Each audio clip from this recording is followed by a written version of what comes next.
All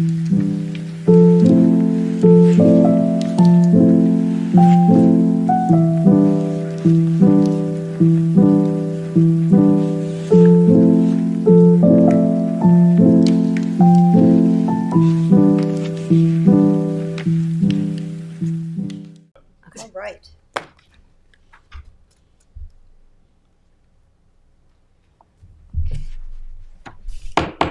I'd like to call the meeting to order. Please rise and join me in the Pledge of Allegiance. Pledge allegiance to the flag of the United States of America and to the republic for which it stands, one nation, under God, indivisible, with liberty and justice for all. All right. Madam Clerk, would you please call the roll? Certainly. Supervisor Moore, Here. Councilwoman McNamara, Here. Councilman Isili, Here. Councilman Powell. Here. All right, let's proceed with the review of the draft agenda.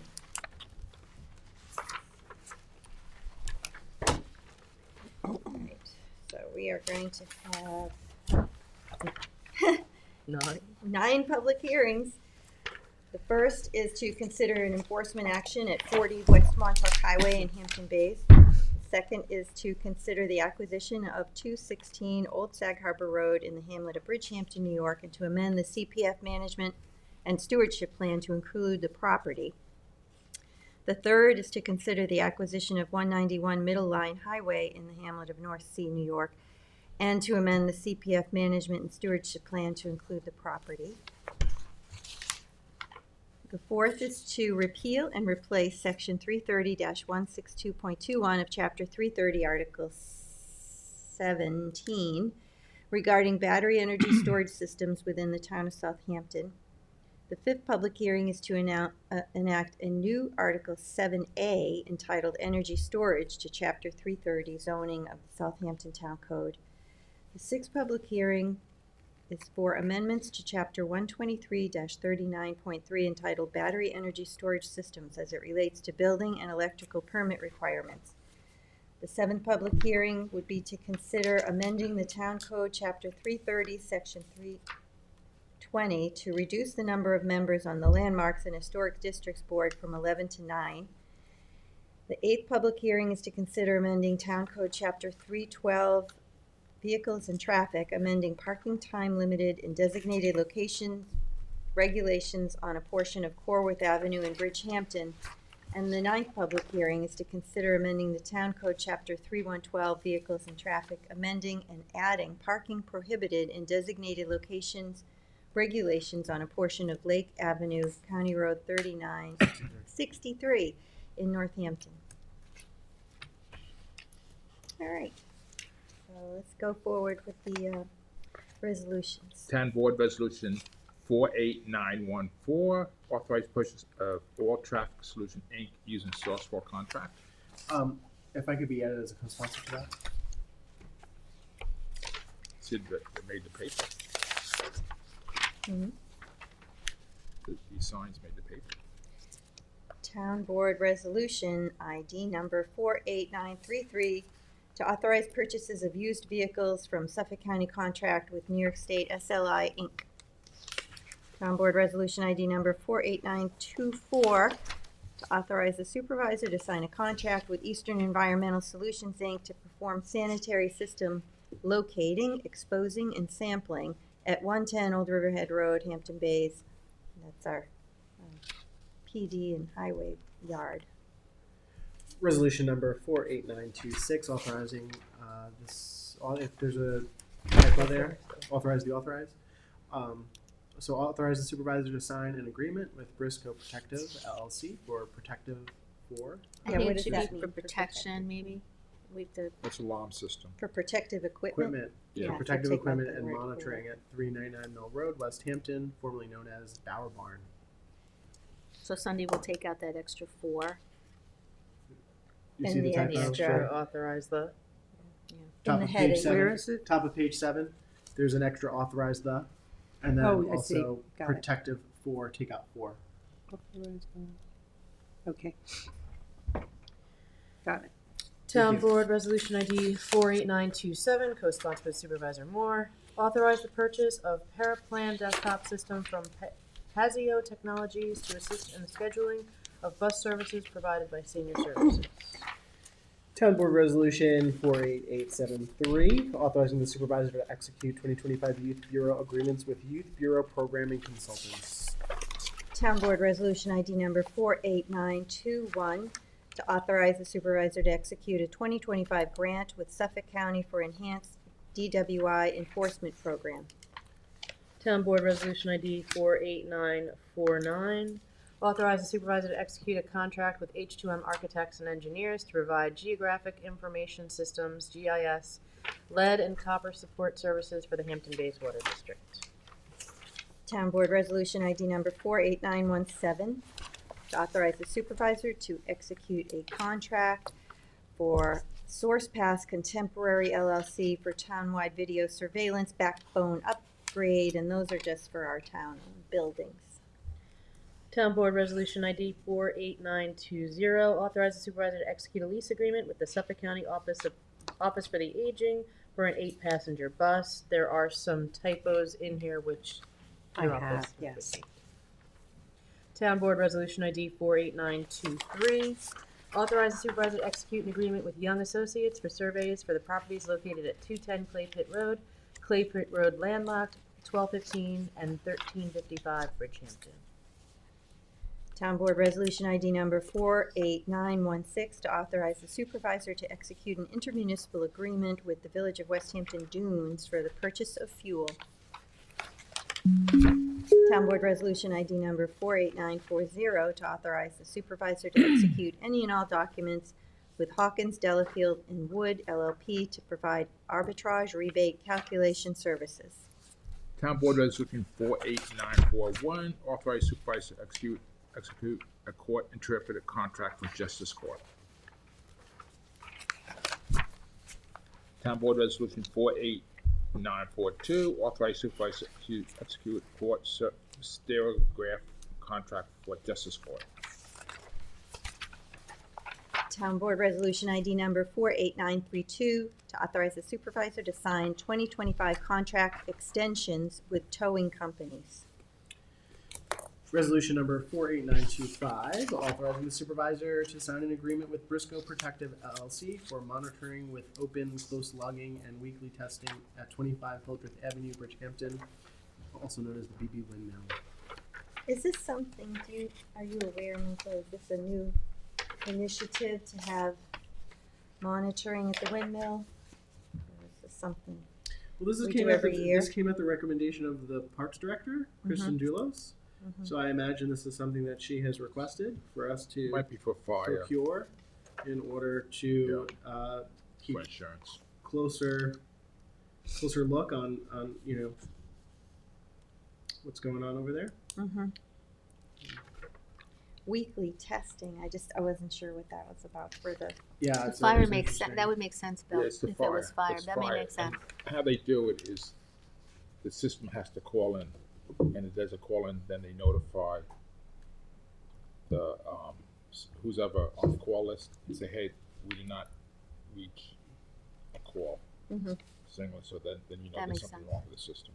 all That's right, well, pretty we standard. should have, should protect the windmill. Town Board Resolution ID number 48952, to authorize the supervisor to sign any and all documents with PaySafe Payment Processing Solutions LLC for processing of fees for various programs on, online payments.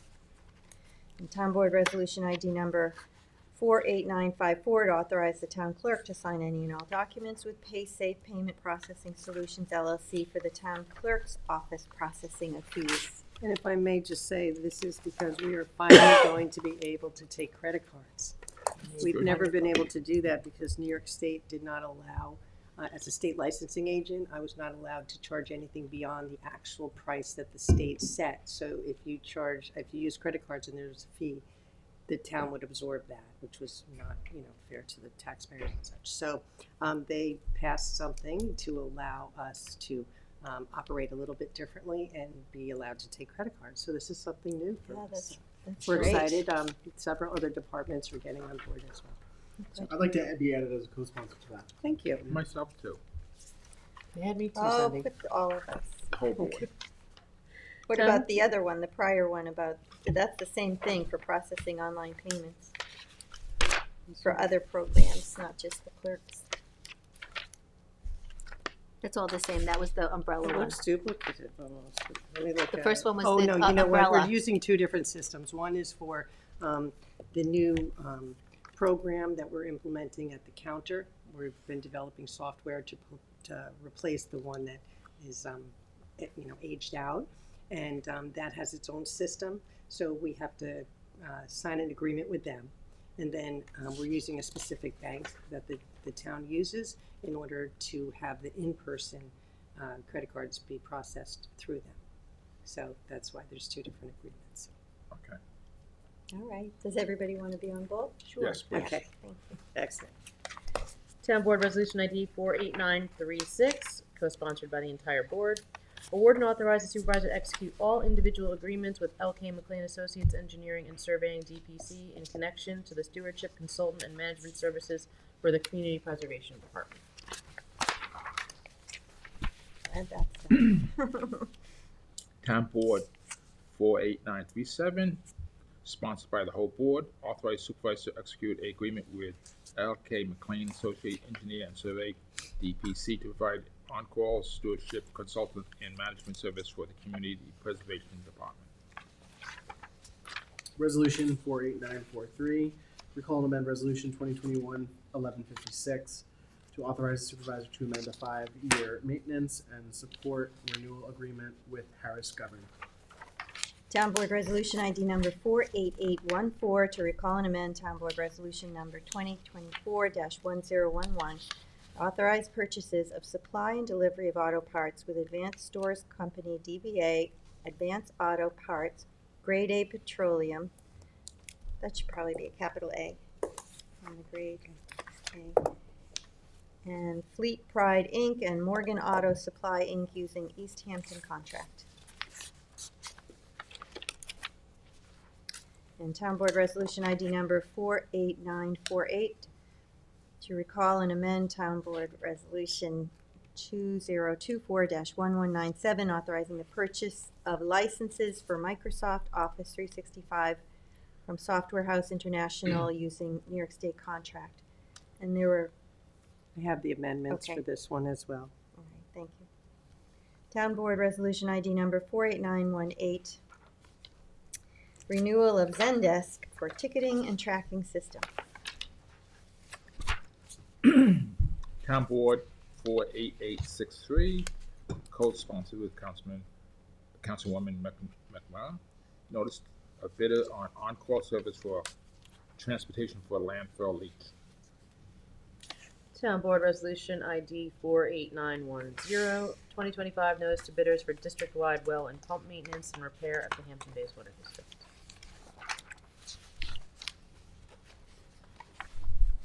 Town Board Resolution ID number 48872 to amend the 2024 adopted budget for special events. Town Board Resolution ID number 48946 to amend the 2024 budget for various departments. And Town Board Resolution ID number 4885. I think you missed did I? Town Board Resolution 48855. I was just No, about that's to not. say it.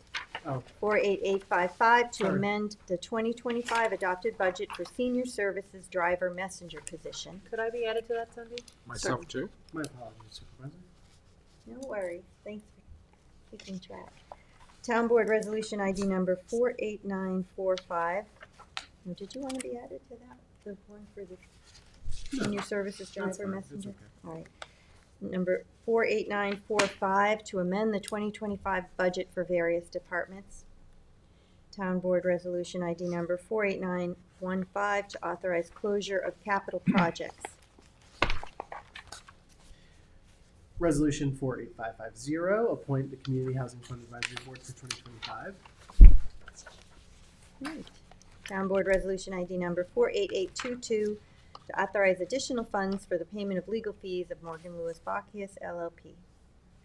Town Board Resolution ID number 48582 to authorize the enforcement action at 40 West Montauk Highway, Hampton Bays, New York, Suffolk County tax map number as indicated, and we're having the public hearing on that. That'll precede the resolution. Could I just ask about Town Board Resolution 48822? Previous page. Will there be a cost breakdown in that resolution? No. No, Why it's not to exceed budget. We don't normally do that. Okay. Town Board Resolution ID number 48824, a continuation of legal services by Devitt Spellman Barrett LLP for 2025. Town Board Resolution ID number 48823, continuation of legal services by Stephen Leventhal Esquire for ethics matters in 2025. Town Board Resolution ID number 48866, a resolution of adoption amending Town Code Chapter 330, Section 320, to reduce the number of members on the Landmarks and Historic Districts Board from 11 to 9. And that's, Same day. yeah, same day.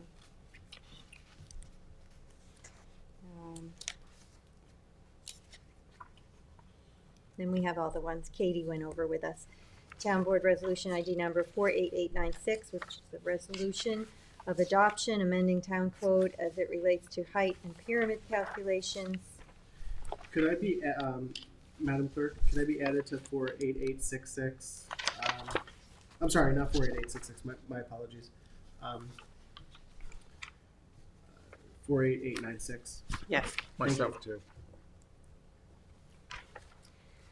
Town Board Resolution ID number 48891, which is the resolution to adopt the amendment to the Residence Districts Table of Dimensional Regulations to clarify distance from street setbacks for accessory buildings and structures. Co-sponsored. Yes, Cindy? too, please. You can add me to this one. Did you want the one before, Cindy? Yeah. Town Board Resolution ID number 48888, resolution to adopt amendments to Town Code 330-183.4 to correctly reference the section on the screening of dumpsters. Myself too. Any of that.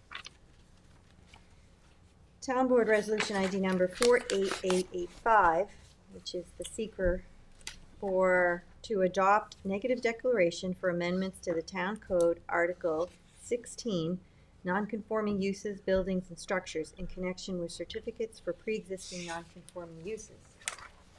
Can you add me to that too, please? Which one do you want?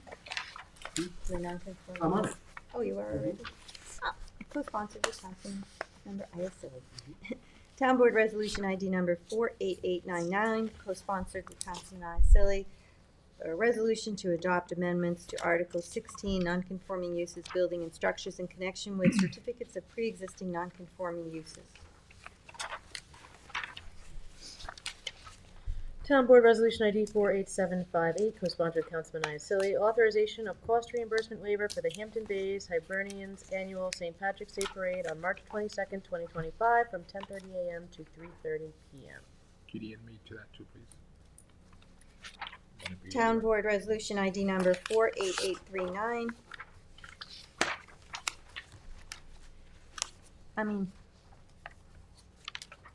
Excuse me? If we're waiving the fees, I guess we should all Oh. sign on for it.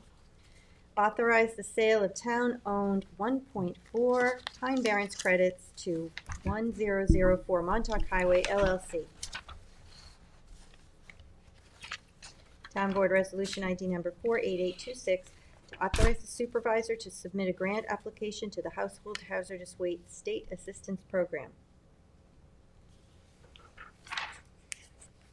Could I be added to that, Cindy?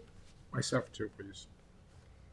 Town Board Resolution ID 48846, accept maintenance bond for Watermill Crossing. What's with the little question marks around principal? Those should be quotation marks, not question marks. It's just a typo. Quotation marks? Yeah. Town Board Resolution ID 48799, co-sponsored with Councilman Pell, release of maintenance bond, acceptance of roadway into town highway system in connection with Mill Creek Heights, aka Sag Harbor Woods. Town Board Resolution ID number 48831, to accept the resignation of Elizabeth Scholes, Assistant Senior Citizen Center Manager in Senior Services. Town Board Resolution ID number 48854, to appoint Alexis Catalano to Youth Counselor position in the Youth Bureau. Town Board Resolution ID number 48852, to appoint Christian Estrada to Senior Building Inspector in the Building Department. Town Board Resolution ID number 48853 to appoint Tony Aquino to Building Inspector in the Building Department. Town Board Resolution ID number 48902 to appoint Jeremy, Sharada. what? Sharada. Sharada to Sanitation Helper and Waste Management.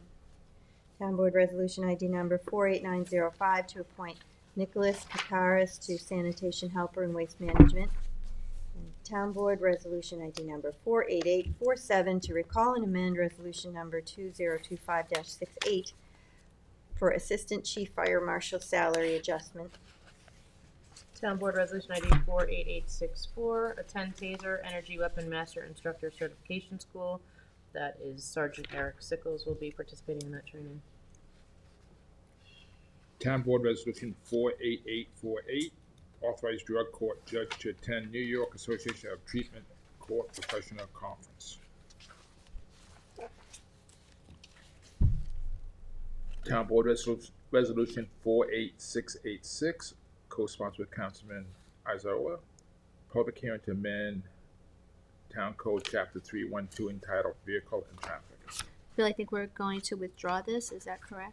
I think so. Why are we This is doing what, we looked into this, we had, Overnight parking. Tom spoke with us last week, and the town code says that overnight parking is already prohibited in residential districts from 1 a.m. until 6 a.m. Oh, right, and we didn't Yeah. know if So, this qualified as a yeah, residential and this district. is within an R20, it's not, it was worded differently, so it's in with the R20, so it's not necessary if the 1 a.m. to 6 a.m. is already satisfactory to Yeah. address your concerns. I think so. Okay, so it's Yeah. already in the rule, so we It's just already need to, rules. we can put up a sign We right can put now. up a sign now, we just have Yes. to go later on, Okay. have a public hearing about, If you want to change the timing, change of timing or permit. parking by permit in Mhm. summertime. Yeah. Do you want to follow up and let Charlie know? Or who puts the signs up? Tom Charlie or does. Charlie? Charlie.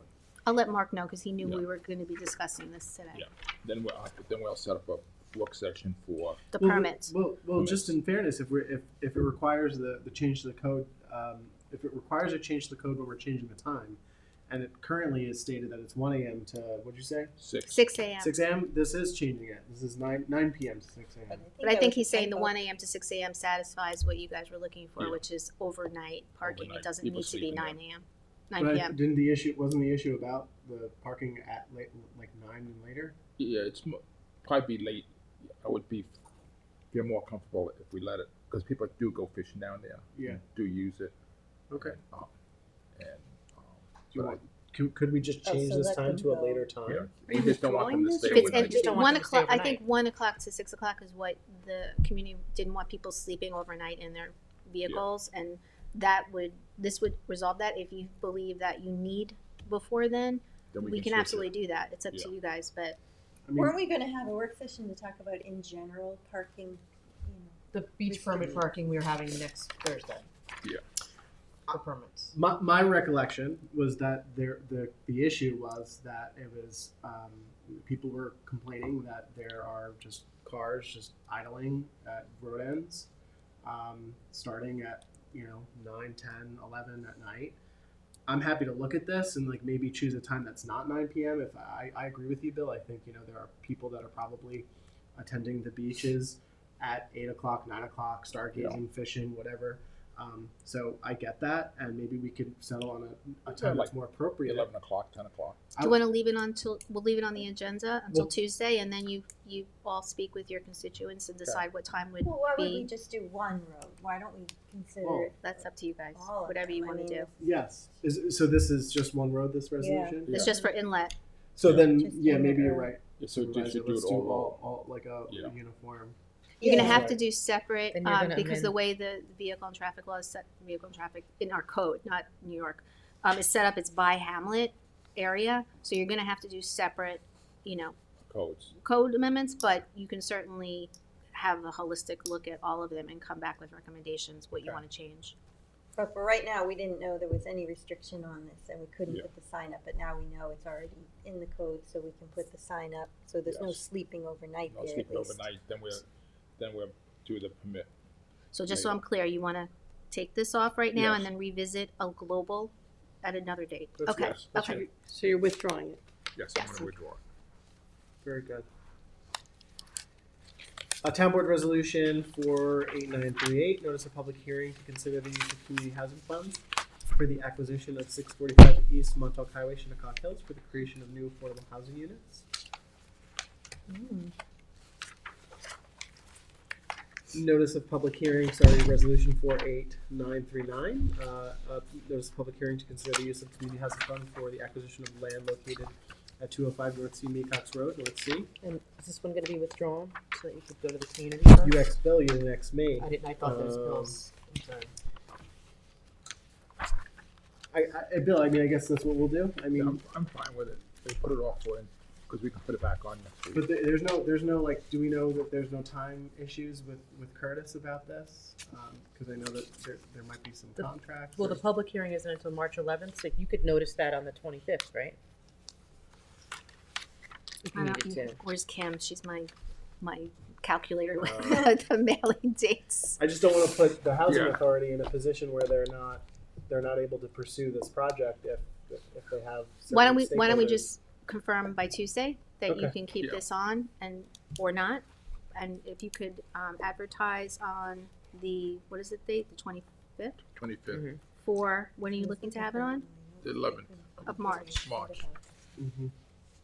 All right, we'll see if we can still do that, and then if not, you guys can talk about it and figure out what you want to Yeah. do that night. So I think those 4 units were gonna be owners, Yeah, Yeah, I which is think good. that's what the community has expressed. that but they like like on the homeownership. previous one, you know, you guys went to the community before we First, put this yeah, we notice should go on. to the community. Absolutely, I'm totally in That's gonna be favor of Tuesday that. night. I just want to make sure we're not putting the housing authority in any This jeopardy. one is- Mhm. No, I'll Is that reach out to the Curtis and see if he Yes. can come you Tuesday. guys- Does it say that? That's a good Yes. idea. Mm. That's a good idea, Bill, because if we could Yeah. get that and we could determine what the community wants to do, we don't have to Yeah. do anything. Yeah. Good idea. Is this the same thing? 90, this is 90. Oh, they're all, okay. Town Board ID 48922, notice of public hearing to consider the use of community housing funds for the acquisition of land located at 90 North Sea Mecox Road, North Sea. You know, Oh, this take was for the one for same the 9 approach. units. Yeah. No, the this same- one you No, guys this one, went we to. already went this to. one we're okay with, right? Yes. Okay. That's fine, This this is one's the go ahead. 9 units, this is gonna The be. Just wanted to question make was, sure. those Just wanted to 9 make sure. units are literally a block away from this new one with the 4 units. Town Board Resolution 48931, notice of public hearing to consider the use of community housing funds for the production of rental housing located at 140 Maple Avenue, Flanders.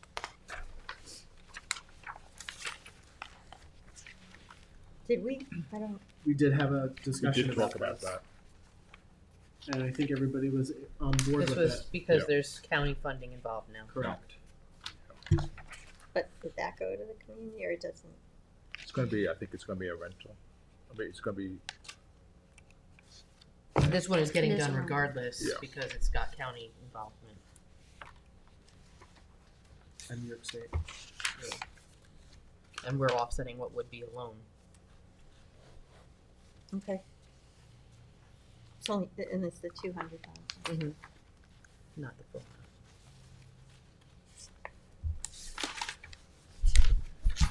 Oh, that's me, I'm sorry.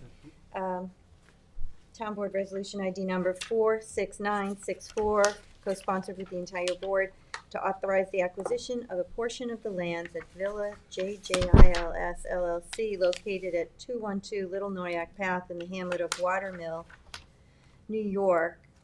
But this, I think, it doesn't say when we had the public hearing on this one. I think We had I'm it, just gonna check with, Jackie, it's just a little convoluted whether or not you're amending the project plan or you're actually doing the authorization, and there's 2 public hearings that are mentioned, but I don't know which is what. So, assuming we can clarify it, it's on our, it'll it's be on our, it's on our agenda to discuss today. We had the public hearing prior to this board being on the board, so. We might wanna have some discussion on this, okay, but- because it's not, they don't, usually the resolution says public hearing is held on. Yeah. Oh, that's true. But we didn't. So, So we'll just mark that for further discussion. Town Board Resolution Here 48953, it was. assume lead agency Chairman, for Town Code That's Article the hearing on these, I don't know. XXX11, You see what I'm saying? as It says related you're to changing the plan, which is fine, advertising on but the reference in non-conforming the sand hearing mines plan. that meet certain You know, criteria it's within the really town of not- Southampton. you don't have to- And Just then not there's normally one how we do it. add-on. And that was mine. Mhm. Town Board Resolution ID 48956, authorize waiver of Hampton Bays Community Center facility use fee for supplementary classes. Co-sponsor? Yeah, I think Sunday? we all like that Yes. idea, to let them Yes. use Get that into to it, please. communicate with people.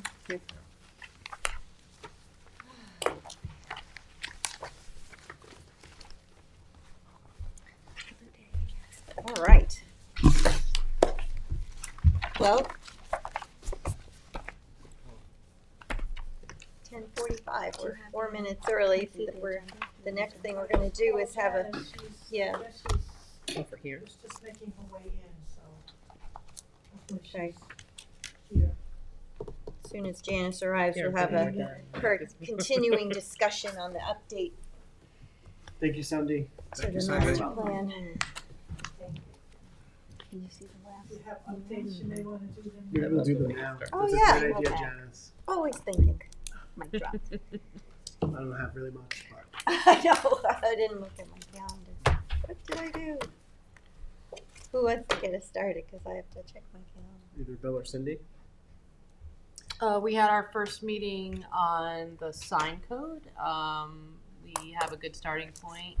We have Katie Garvin looking into what has been coming into the ZBA for variances so that we can hopefully address that through amending the code so that we can take some of the stuff off of their schedule. We looked at some processes that we can change to make it more streamlined, and we're off to a good start. I would like to know who's on the committee. There is no Or, committee. Not committee, but who's participating in It's that? Ryan Murphy and I have started this when we started the thing in Hampton Bays, and we had the listening sessions. Paula Godfrey has been at all of them. But this sign code isn't just for Hampton Bays, right? No, We're no, just no, no, doing it it's for the town, whole it's town-wide. And it's gonna be a while because we also wanna go do what we did in Hampton Bays and the other hamlets so that we can hear from them as well. Cause that's actually informed a lot of what we're deciding to do, was actually hearing from the business owners on what their issues are with sign codes, and things they would like to see changed. So it's gonna be a while, but we've started the process. We've started basically information gathering at this point. All right, would you keep the rest of us informed Absolutely. about that, because it's an important thing and we should, all, but if it's just information gathering at this point, we'll just, let the process go and see what comes of it. Bill, did you have anything you Bill, wanted to Yeah, add? please, No. please. We go from right to left. Yeah, so just really not much at this time. We're working on a number of different issues. We're still working on the tree clearing policy. We're going to be meeting with some of the lawyers on that, and What about the meeting with the county executive? you could talk about that. I'm happy to provide some insight as well, but first I just want to say we're collecting a lot of coats, a lot of clothing and food for Hampton's community outreach. We're doing a drive. With the Heart of Hamptons. I'm sorry, Heart of the Hamptons. My apologies. Yes. Thank you, Bill. No problem. And it's been great. We have so much coming in, and there's overflow now. good. Yeah. So Always a very- big need. there's always big need. I know you served on the board, Bill. I think when they have surplus, they donate to other food, other areas. That's great. That's great. And yes, Maria, we met with you and I met with Ann Welker and Suffolk County Executive Ed Romaine to discuss some of the continuing traffic safety challenges that we are facing in the town. In particular, we did discuss County Road 39 among other things, but also DPW Commissioner Charlie Bartha was there. We're very pleased with just our cooperation and collaboration with the county. They are ready, willing, and able to help on a number of different fronts. And I have to say, just talking with Legislator Welker, I know her staff. It's just a wonderful presence that the county executive has on a very consistent basis with our local municipalities, our local legislative teams. It's just great to see the collaboration between the executive, the legislative branch, and also the local municipalities, all 10 towns. It's just an amazing coordination that I'm seeing. And I just want to commend the great work of County Executive Romaine. How about the new garbage cans you got at the transfer station? Why don't you should talk No, about it. you should talk about it. We have now composting. We're not ready to just talk about all of it just yet, but Tom Houghton's team, thanks to Bill Councilman Pell's efforts as well to advocate in this direction, and the sustainability committee. There's going to be composting at East Quogue. East Quogue. Right? Is it East Quogue? No, Sorry. Hampton Bays. Hampton Bays Transfer Station. I'm sorry. I was like, we don't have a transfer station, so that's going to be interesting. Somebody said East Quogue to me, but yeah, it's going to be very good. I know that the sustainability committee has been working really hard on this to try to move in that direction, and it's great to have Tom leading in that effort, and I know he's worked really hard, and he has so much on his plate. So it's just great to see that the progress has been done. So I appreciate your assistance on that, Bill. We all have to work Janice, together. wanna see if Nick can go first?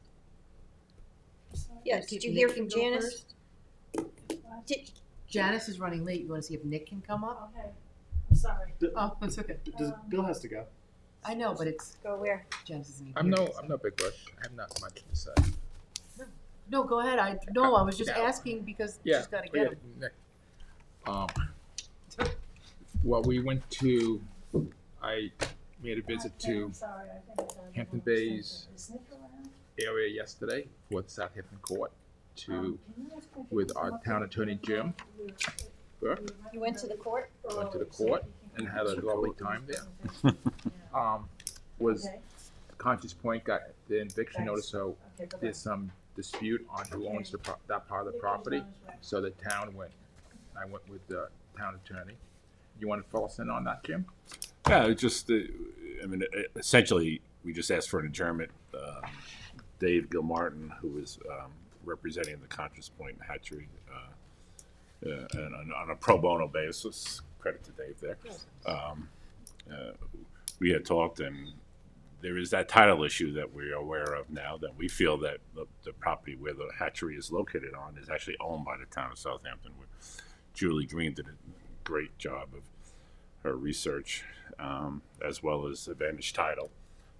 So I'll be coordinating with Advantage Title to see if we'll have to decide whether we possibly take an action in the Supreme Court to clarify title on that piece of the portion of the property. So What? We would have to bring an action? yeah, we would have to bring it. Yeah, we'll have to look at that. I'm going to be working with I'm in contact with the attorney for the title company, and then we'll probably have Kelly involved as well, and we'll probably bring an action to either clarify title, and whether it's we have to do some type of partition action or It's whatever. got to have a separate tax map designation. Yeah, eventually that's what we'll have to do, right? Exactly. So we'll take a look at the county records too and see where we are. And I also wanted to check out the trustee records on it as well. What happened back in 1987? It seems like where there's a question of what happened back then, or some opinions that were handled back then. It's conflicting with the deed that the town received back in 1925.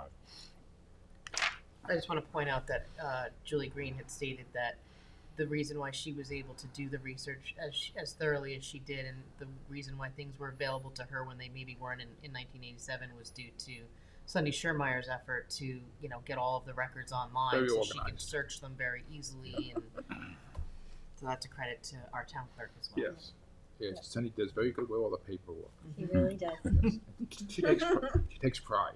A very good town clerk. Excellent town clerk. That Hampton Bays storage system she's got going, very impressive. And this, once we settle this problem, this will solve a lot of upset with the local people. Yeah, and Dave and I will talk with the colonial museum's attorney as well. There was concern, I guess, from the museums, but that if they were allowed the operation there, it might impact the museum's nonprofit status. We'll look into that as well, and I'm more than willing to speak with the folks I know back in my old, over at the Attorney General's office, and to see if maybe we could placate some concerns that they might have there, because obviously I think most people think it's a good use that's there, and if it can be there in compliance with non-for-profit law, then it should continue. I think that's the sense of everybody. I know that we did when we gave them water quality funds. We actually took an accounting of what they were selling and how it was going back into the not-for-profit to further their efforts and Right. to make sure. I mean, that's what we did when we did the water quality, to make sure they weren't operating a for-profit Right. enterprise. Right. So Yeah. That was Dave's point. That right, the money just goes back. It goes into the back whole in. thing. Goes back in to support it, Right. because they can't get enough grants. It's a good community project. So maybe we can work with the museum too. We don't have to be an adversarial Work situation. together.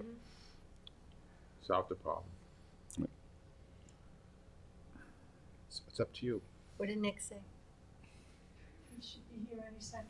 Nick. I guess Michael's gonna sing now. Would you like me Let's to? call him. Go ahead. No. I'm not there yet. yeah. We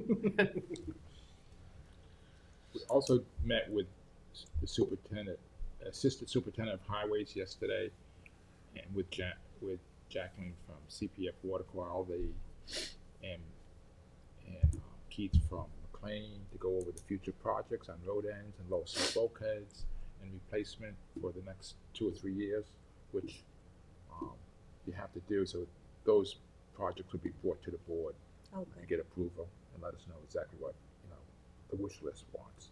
It's really in the nice when they can, like, when we can coordinate, like they did on Bay Avenue when we had the highway department, the parks department, and the trustees all did their bulkhead together, so it was one Yeah.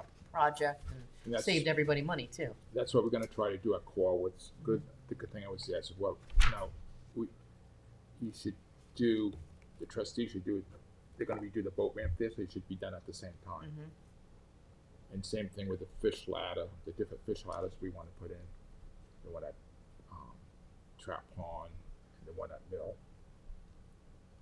Could I make a recommendation that we either adjourn just temporarily until we Here in a second. Yeah, I was thinking the same thing.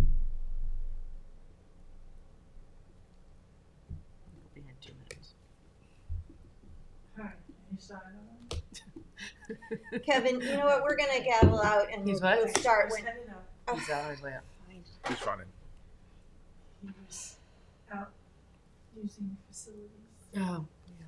I was gonna say, if you want to break and go to the restroom, it's gonna take a while. 'Cause They're actually really nice you inside. get your coat on and go It's outside. a bit of a paradox. You look at this box. You're walking into like a box, but it's like really fancy inside. Yeah, they're fine.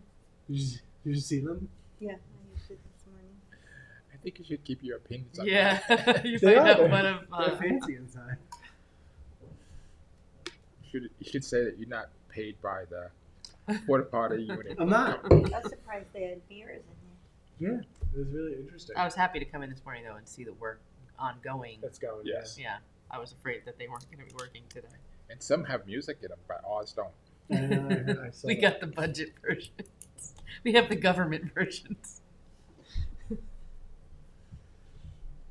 And CRC did put a nice thing up online notifying people when you go onto the website that the bathrooms are closed, and it also lets them know that they can attend meetings online if they'd rather, not come No. in. there.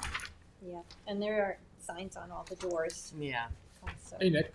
Hey, Tom. Good morning. Thank you guys. Sorry. No, it's You guys not. caught me a No, little Thank you're you off for doing us a coming up favor, early. like, Yeah. really. No show right now. No show. Thank you. Thank you. Thank you. Thank you. Welcome.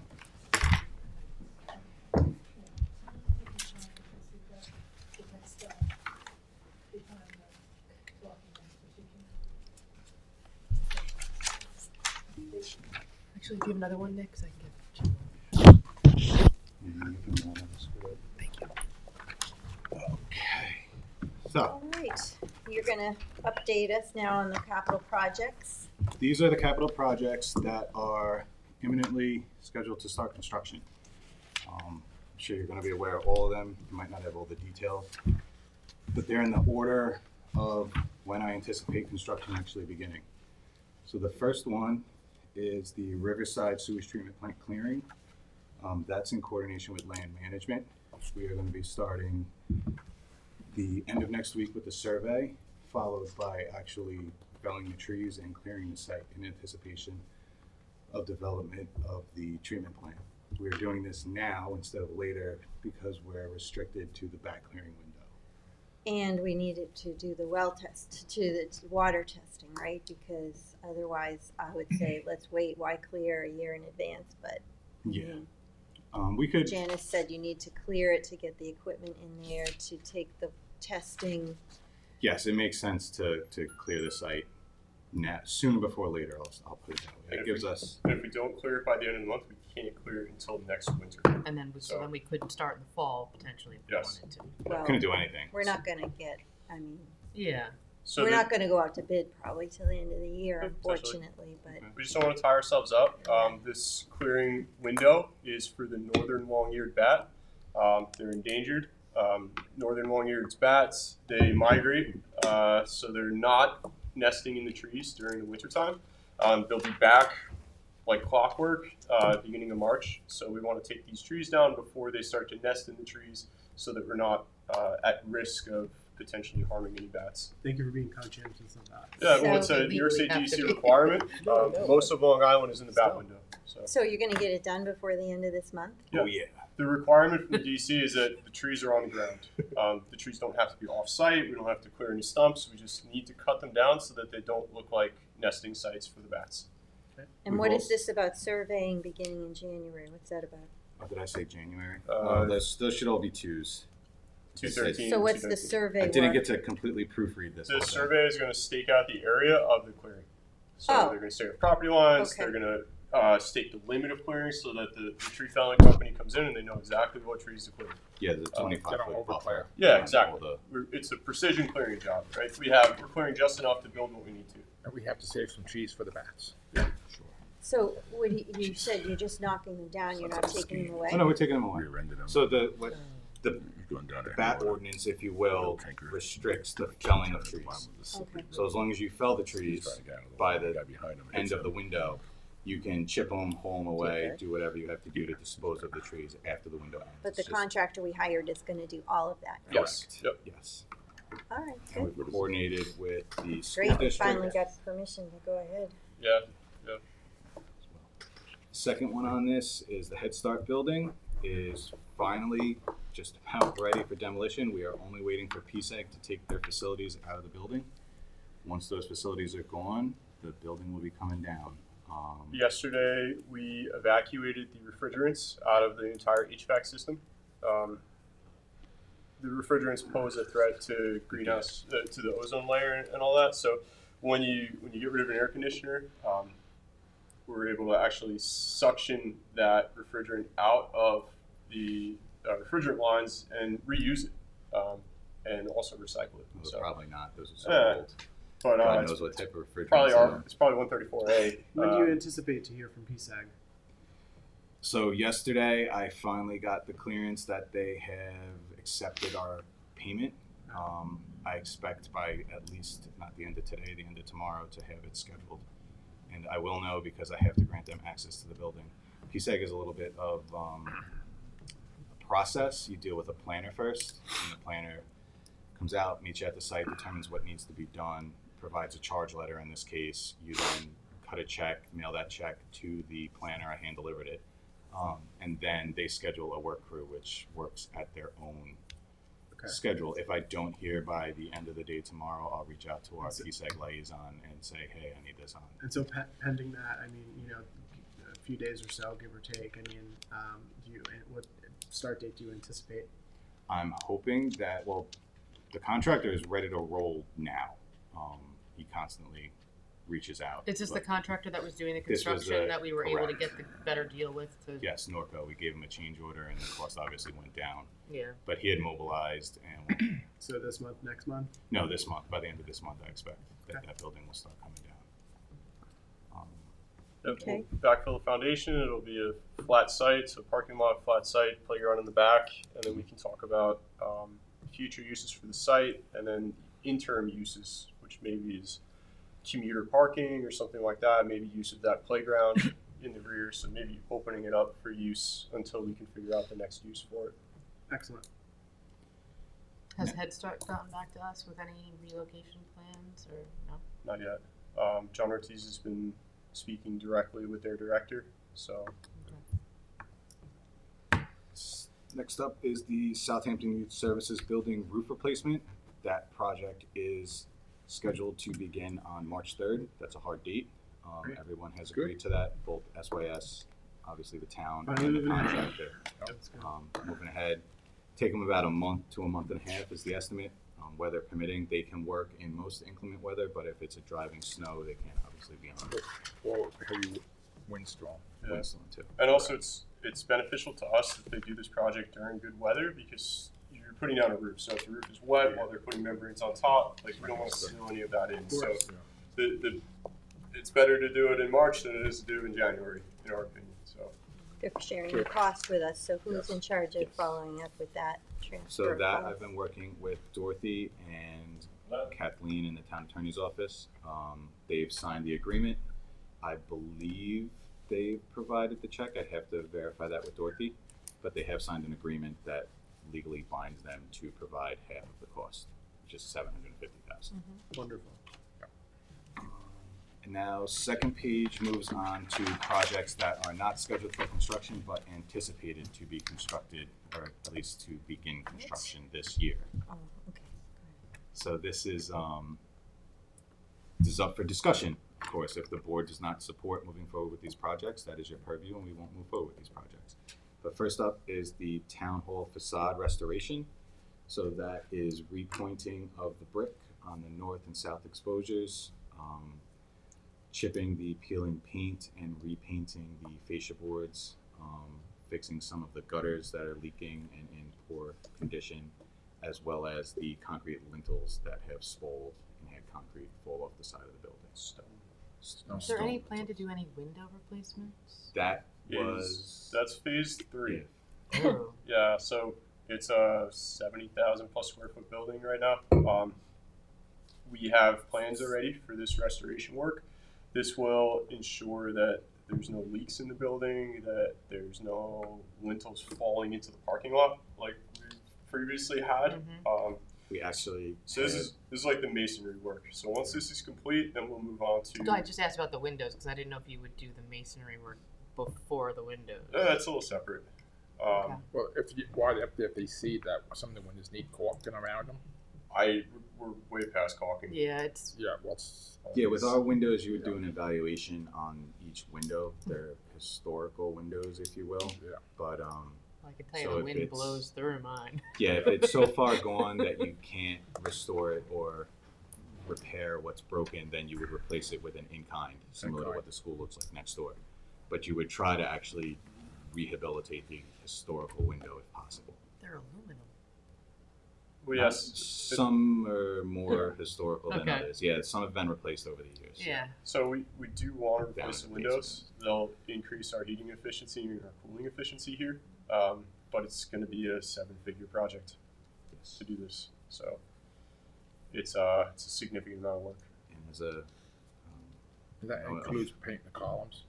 the This whole phase, front is, excuse me, I didn't mention that, but the columns are going to be rehabilitated, as will the entire porch area and the wall on the main entrance. Some as more well. work around the door, all of And the that. ironwork. The ironwork, I don't believe was included, is but rusted we and peeling. can include that. That is a good Yeah. point. Oh, yeah, so Yeah. hefty. People Yeah. get We Did clean you up. didn't go out to bid yet? That was pending this sanitary, but it's next up to go out to bid. okay, good. Plans are done, specs are done. We can have a bid package out in 2 weeks. Okay. Is there anything, I'm just gonna say, is there anything we can do with like CPF because it is a historic building? I can reach Yeah. out to Jackie. This is fully is funded. historic. Yeah. Oh, um, okay. Unless I mean, What for did the you for just the say? windows. this is fully funded, so we have the Not cap- through CPF. not through CPF. No, Yeah. We had to get a bond for this. correct. So I could reach out to Jackie.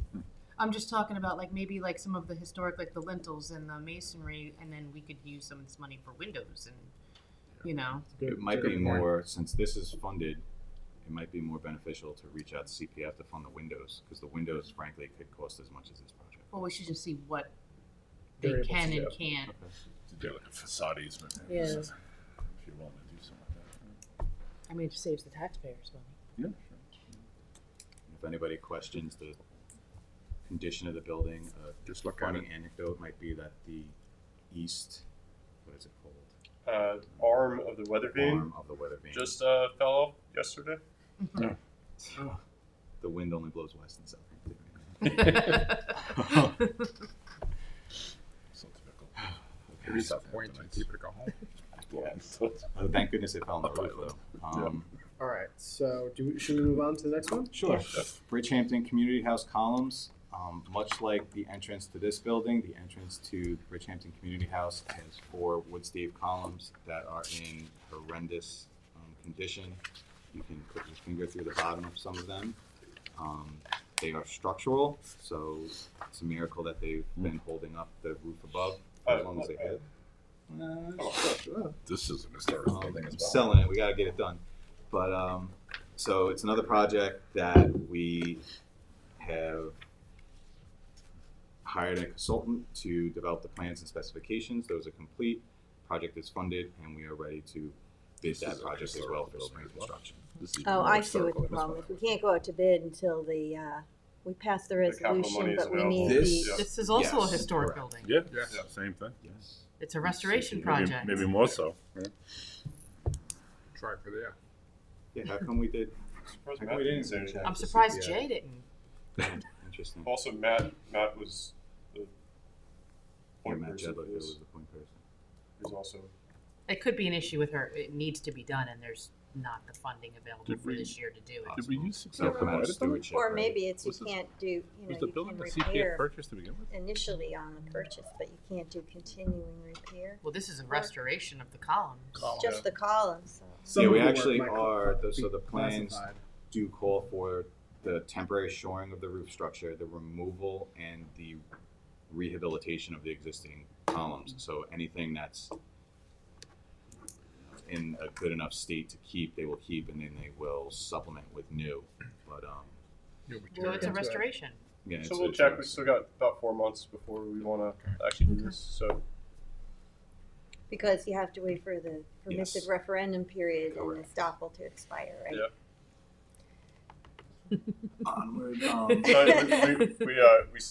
So every January we start a new season, right? And we think we've got all these projects that we can start immediately, but we have to wait until March to even think about Yeah. going, because we can't go to bid until we have the money. So there's like a good 3-month period where we're just waiting. Well, at least the plans and specs are ready for Yep. both of those.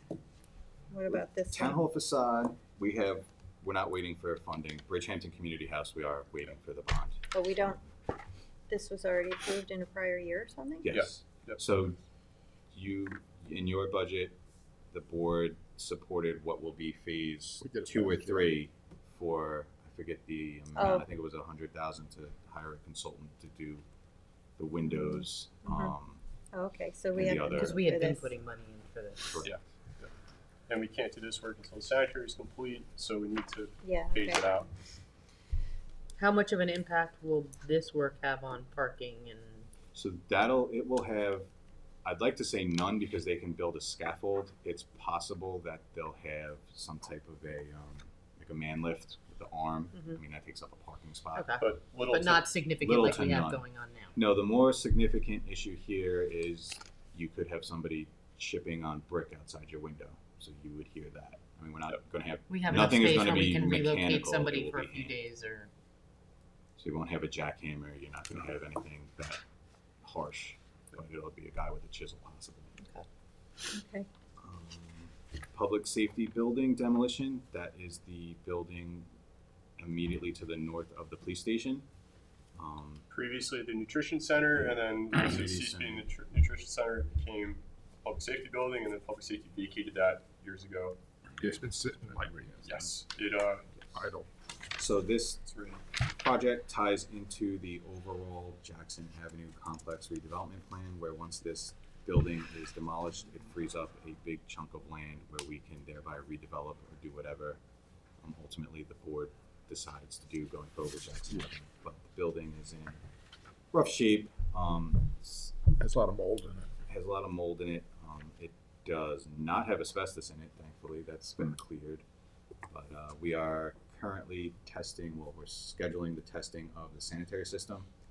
Once we test the sanitary system, hopefully that comes back uncontaminated, and if that comes back uncontaminated, we can go out to bid to demolish the building thereafter. We'll take that out. We have the money for this, right? Yes, Yes. we have the money for this, and we're anticipating, late spring, early summer.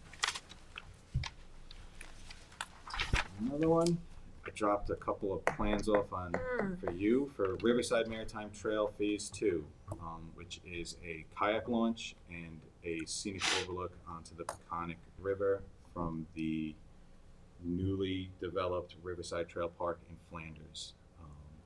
We hired a consultant. The consultant has advanced the plans to nearly complete. They submitted the DEC permit today. Once we receive the DEC permit, we can go out to bid on that. This is another project where the funding is in place. Teresa Mason and Janice's department secured an additional $100,000 through a PEP, Peconic Estuary Program permit, to either supplement this project or add some additional trails in the area. Nice. But another project, the design is 99% done, pending permits. We hope to bid in the spring for summer construction. Great. Questions? Does this open it more? You think the DEC is gonna get the permit? How It's a long? minor permit. McLean is pretty good at pushing DEC permits, Okay, and I can make as many phone calls as possible too. But yeah, we're not dredging, we're not disturbing any protected species or anything. We're driving essentially piles into the riverbed. This will open access from the walkway out to the river. didn't you say you had to Beautiful. move one of the? Yes, we had to slightly move the kayak launch to the north, if you will. It accesses the same body of water, but instead of, if you're familiar, it's a big rectangle. So instead of accessing from the bottom of the rectangle, it kind of comes in off the side down. And that was to get out to what will be low water in low tide. The concern was you can launch your kayak in high tide, but if you spend all day on the river and then you come Mud back when at low tide, you're not getting back there. So we're not calling it a fishing pier anymore, we're calling it a scenic overlook. Yes, same concern with the fishing pier is you could go fish there at high tide, but at low tide there's no fish underneath you. And it would have exceeded the available budget to bring the pier out as far as we would have had to get. And then again, low water, you're talking about maybe a foot away. There's no fish anyway. Not that you'd want to catch. Yeah, well, good, so as soon as we get the permit, we can move forward with that. If you need me to, sometimes I can hound some people over DC if you need. Yeah, like I said, it's driving piles for a kayak launch and a that floats and a scenic. How long does the platform. carry from the parking, wherever you can park to put the kayak in? Like 200 feet maybe. Oh. It's close. Maria supports putting kayak racks right there. So if you awesome. rent a rack, then you have your kayak Yeah, there. And that's you can fantastic. take it about 200 feet from where the racks would go down That's great. the new trail. Don't forget, you need a trustee permit. What's that? And we get a trustee permit for that rack, yes, of course. You need a trustee permit for the No, for the dock. kayak rack. No, for the dock. Oh, for all, but the trustees also deal with the racks, or is that parks? That's Parks ours. does them on our property. Just for the racks, right? I don't think so for the dock. It's got state waters inside. Yeah, I could be wrong. We're happy to involve the trustees Yeah. and have Ask them look them at what anyway. we're doing, Yeah. and they can determine whether or not they We want us to. want them not to get upset. Last project is the Flanders Community Center Outdoor Activity Enhancements. This has a couple of different names. I'm not sure how familiar you guys are with this one, but we've been working with Karabak's office and Tracy Colson's Youth Bureau to provide some outdoor activities for the children that frequent the Youth Bureau. Yeah, there's not much there right now. There's nothing outside. There's a garden. So in the garden area, we're installing 2 game tables so children can play chess or checkers on the Okay, game that's- tables. Good thing. And in the rear yard, if you will, directly outside of Youth Bureau, we're installing a paver patio so they can, with some tables, so they can either eat a snack, have a little picnic, or just Play hang chess. out, play chess down there too, hang out on the patio, as well as a bocce court and a rope climber playground. No pickleball? No pickleball. No, not big enough for pickleball back there yet. But it's a little project. It's funded completely through a CDBG grant, and funding is in place for this as well. Good. And then projects in development for potential 2025 construction. Shouldn't this be actually not in the potential category with the animal shelter? Because we know what's happening. Well, we know what's happening. I put that there because a lot has to fall into place. So Okay. yes, the optimistic view is we're moving forward. Right. But as you know, there's a lot that they have to do as well Yes, of course. as a lot that, frankly, we have to do with getting more Septic and- refined. Yeah. We don't have the plans completed for the septic. The Dot septic is being design. worked on. That's another one where we are sampling the existing. So everybody knows before you get approval for your proposed new septic system, you sample have what? to sample the existing. So we're sampling the existing sanitary system in the next week or two. I'm coordinating that right now with Rayner Group, who's doing the design. After that, again, hopefully there's no contamination, and then we will get a permit to do our sanitary system. Even if it's contaminated, frankly, it's not going to hold anything up. The bigger push is to have the Animal Shelter Foundation develop a plan to vacate the building for Upgrades. the upgrades. We have to go out to bid or somehow source the actual kennels. We can do all the flooring, the company Enicon. That might not be the company. It is. It is, okay. The company that can do the flooring is on a Nassau County contract that goes through the end of the year. A couple of months ago when I reached out to them, they said they'd honor their price. So the flooring can be done, the sanitary can be done. The kennels that the Shelter Foundation wanted and are subject to the grant, we cannot purchase. They're not on a legally let contract, they're not on a competitive buying contract. They're just a company. We can't directly purchase them. So we would have to specify that these are the kennels that we want, but we would still have to put it out to bid. And then, frankly, hopefully an equal that is of less cost can be sourced because they are very expensive kennels. We got the grant though for that. We do have the grant. And the coordination is that all of these projects need to happen at the same time so that the animal shelter only has to vacate the building once. Move out once, move back in once. So the sanitary, the flooring, the kennels, we all within a 2-month period, and get them a great facility to move back into. So Thank you to the both of you. I know how hard you've been Yes. working on this, and I also want to thank you for your coordination with Ryan Murphy and Deputy Supervisor John Ortiz as well, who's been working on this. Yeah, We're gonna have Ryan. to find a lot of foster homes for the animals. Yep. While this is going on. So anybody who wants to take a little furry friend home. I got one already from there. Oh, my son. Take another one, Jeff. Yeah. He's a big one. So to Councilman Isali's point before, the Shinnecock Maritime Park Adult Exercise Trail, it's not so much a potential, but we do not have a definitive plan at this point. There's some back and forth about whether or not we want to actually create a trail and put a park horse, if you will, or exercise equipment along the trail, or Wait, if is we, this the one over by the this Parks is by the Parks Department? Barn, Uh-huh. or if we want a more centralized pad, if you will. Nick. But I, Could I, sorry to interrupt, but we're looking in terms of the animal shelter, we're looking at potentially what time frame?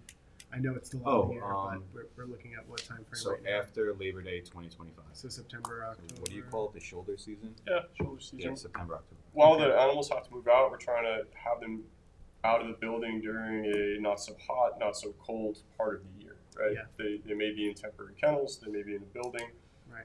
but we want to provide an environment that places the least amount of stress on these animals as possible. Well, are we doing it or is the animal The shelter? shelter's really. The shelter's doing it, but We'll facilitate. Maybe they're gonna coordinate with Vida. yeah, to this point, we don't know how they're gonna do it yet. Uh-huh. So we That's wanna fine. I mean, provide kind of the best environment. They've also had this conversation with Ryan, and they're aware that they need to start, like, not taking in. Correct. Reducing Start- intake. Yeah. Yeah, they've been charged with providing a plan to Ryan of how they are going to accomplish that. Mhm. And then Ryan will, loop you guys in, loop Michael in. Sorry, so I just wanted to make sure we had that. So anyway, Shinnecock Maritime Park Adult Exercise Equipment Trail Pad. I know you've been working with Kristen's department to finalize what's going to go out there. The funding for that is also in place, and it just comes down to actually devising a plan that we're comfortable moving forward with. What is your anticipated timeline on that? Summer, if we can Summer. get a plan hammered out by, there's a little bit of a lead time on that equipment, but if we can get a plan hammered out by the end of next month, then, yeah, we We're can, looking at that. Good. Who's That- hammering out the plan? I know Cindy's been And working Daryl's with doing a Daryl lot of and work Kristen. on it. Correct? Yep. Because originally it was a pad, and I wasn't privy to the conversations, but it's now A trail. morphed into a trail. So there's a little, and I explained to Daryl, you have to look at it different. So the pad was adult exercise equipment, so strength training type equipment, shoulder presses and bench presses and leg presses. When you shift to a trail and the equipment that you would supply along a trail, it's more aerobic Bodyweight. focused. Well, it's all, even the other ones have done body weight, but But you wouldn't want to be jogging, running, or walking on a trail and then stop and do a leg press. So it's more maybe some pull-ups, some stretches, some balancing, jumping between platforms. So we actually met with, The salesperson, correct? well, they did, and then I Okay. took the plan that they had gotten a plan together, and it was pretty much all strength training stuff. And so I met with Patty Tizzulo, who was the one that actually requested this. And it was more of a place where, people with sensory issues and stuff could go and exercise and not be enclosed in a gym.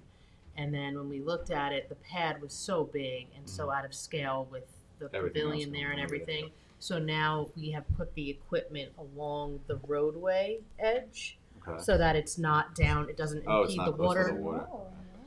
And the walking path is like, I think, a sixth of a mile, so you can pretty much just go there and walk. Okay. There's 2 benches down by the water, and then there's, I think, 6 pieces of equipment, and they alternate between. I mean, I did it with Patty, and we did, there's, I think, two pieces that are aerobic. There's some upper body, there's some lower body, but you can pretty much go and use a piece of equipment, and if you're waiting for somebody that's on it, you can just walk. Okay. So. Very good.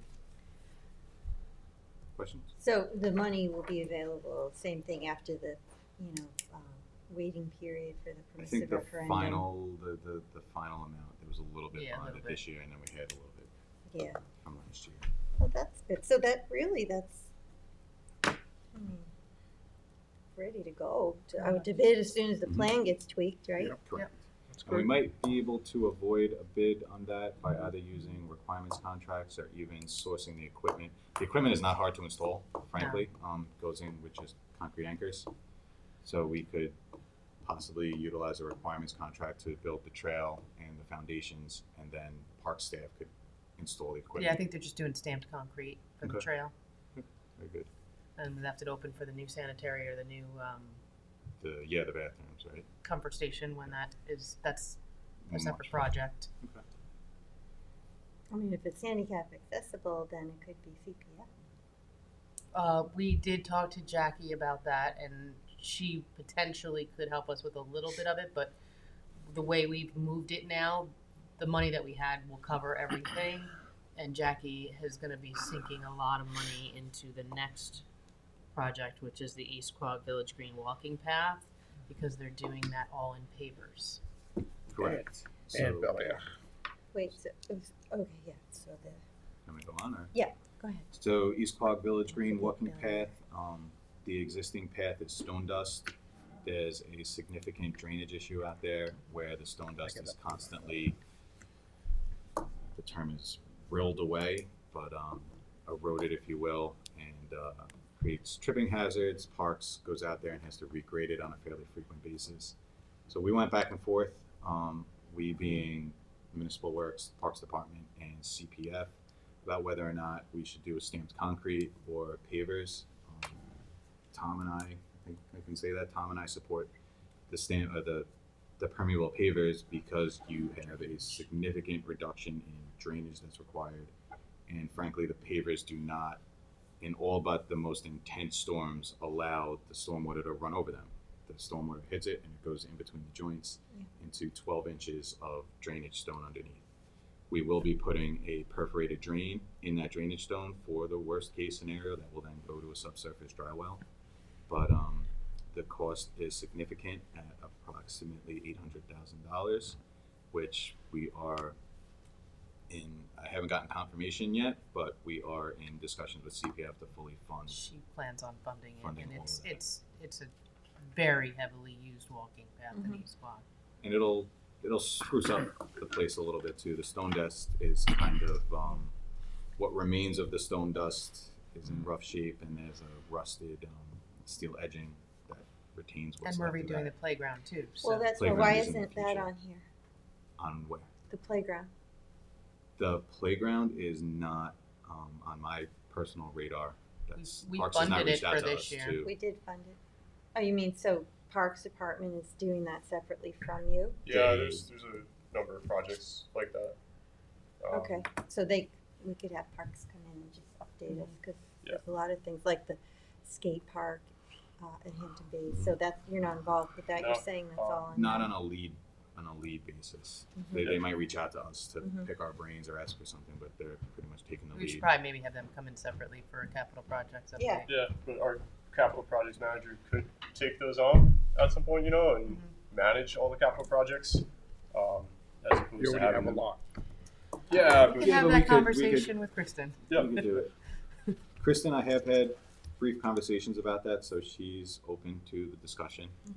And Daryl and her do help And me they do a reach lot. out to you for. They do, as needed, and he does help me by taking a lot of the heat off of me by running a project that affords me to run the other ones when it's busy. Yeah. Cause I mean, He does a good job. Does a good job. if they're doing the upgrades to the equipment, they might wanna coordinate with the timing or not, I don't know, makes sense, but you should be I aware think that they're Kristen doing it. is she's, I mean, you guys are, like, the walkway is you guys like CPF, but she's coordinating it as a project to, hopefully get it all done.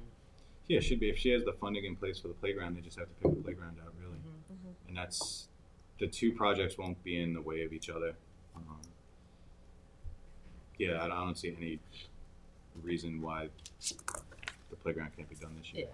We're Okay. meeting with some members of the community to see what kind of equipment we're gonna put in there. Gotcha. Alright, what's 12? The next two are CPF properties that were acquired way back when Lisa's predecessor, Mary, was running CPF. But 20 South Valley Road is a huge site in Hampton Bays. It has 2 houses and a bunch of sheds. It's a beautiful piece of property. I don't usually say that, but I've walked it a bunch of times now. I actually saw my first red-tailed fox family run through it, as well as a herd of deer. There's egrets that frequent the ponds in the property, and CPF's intention is to turn it into a nature preserve.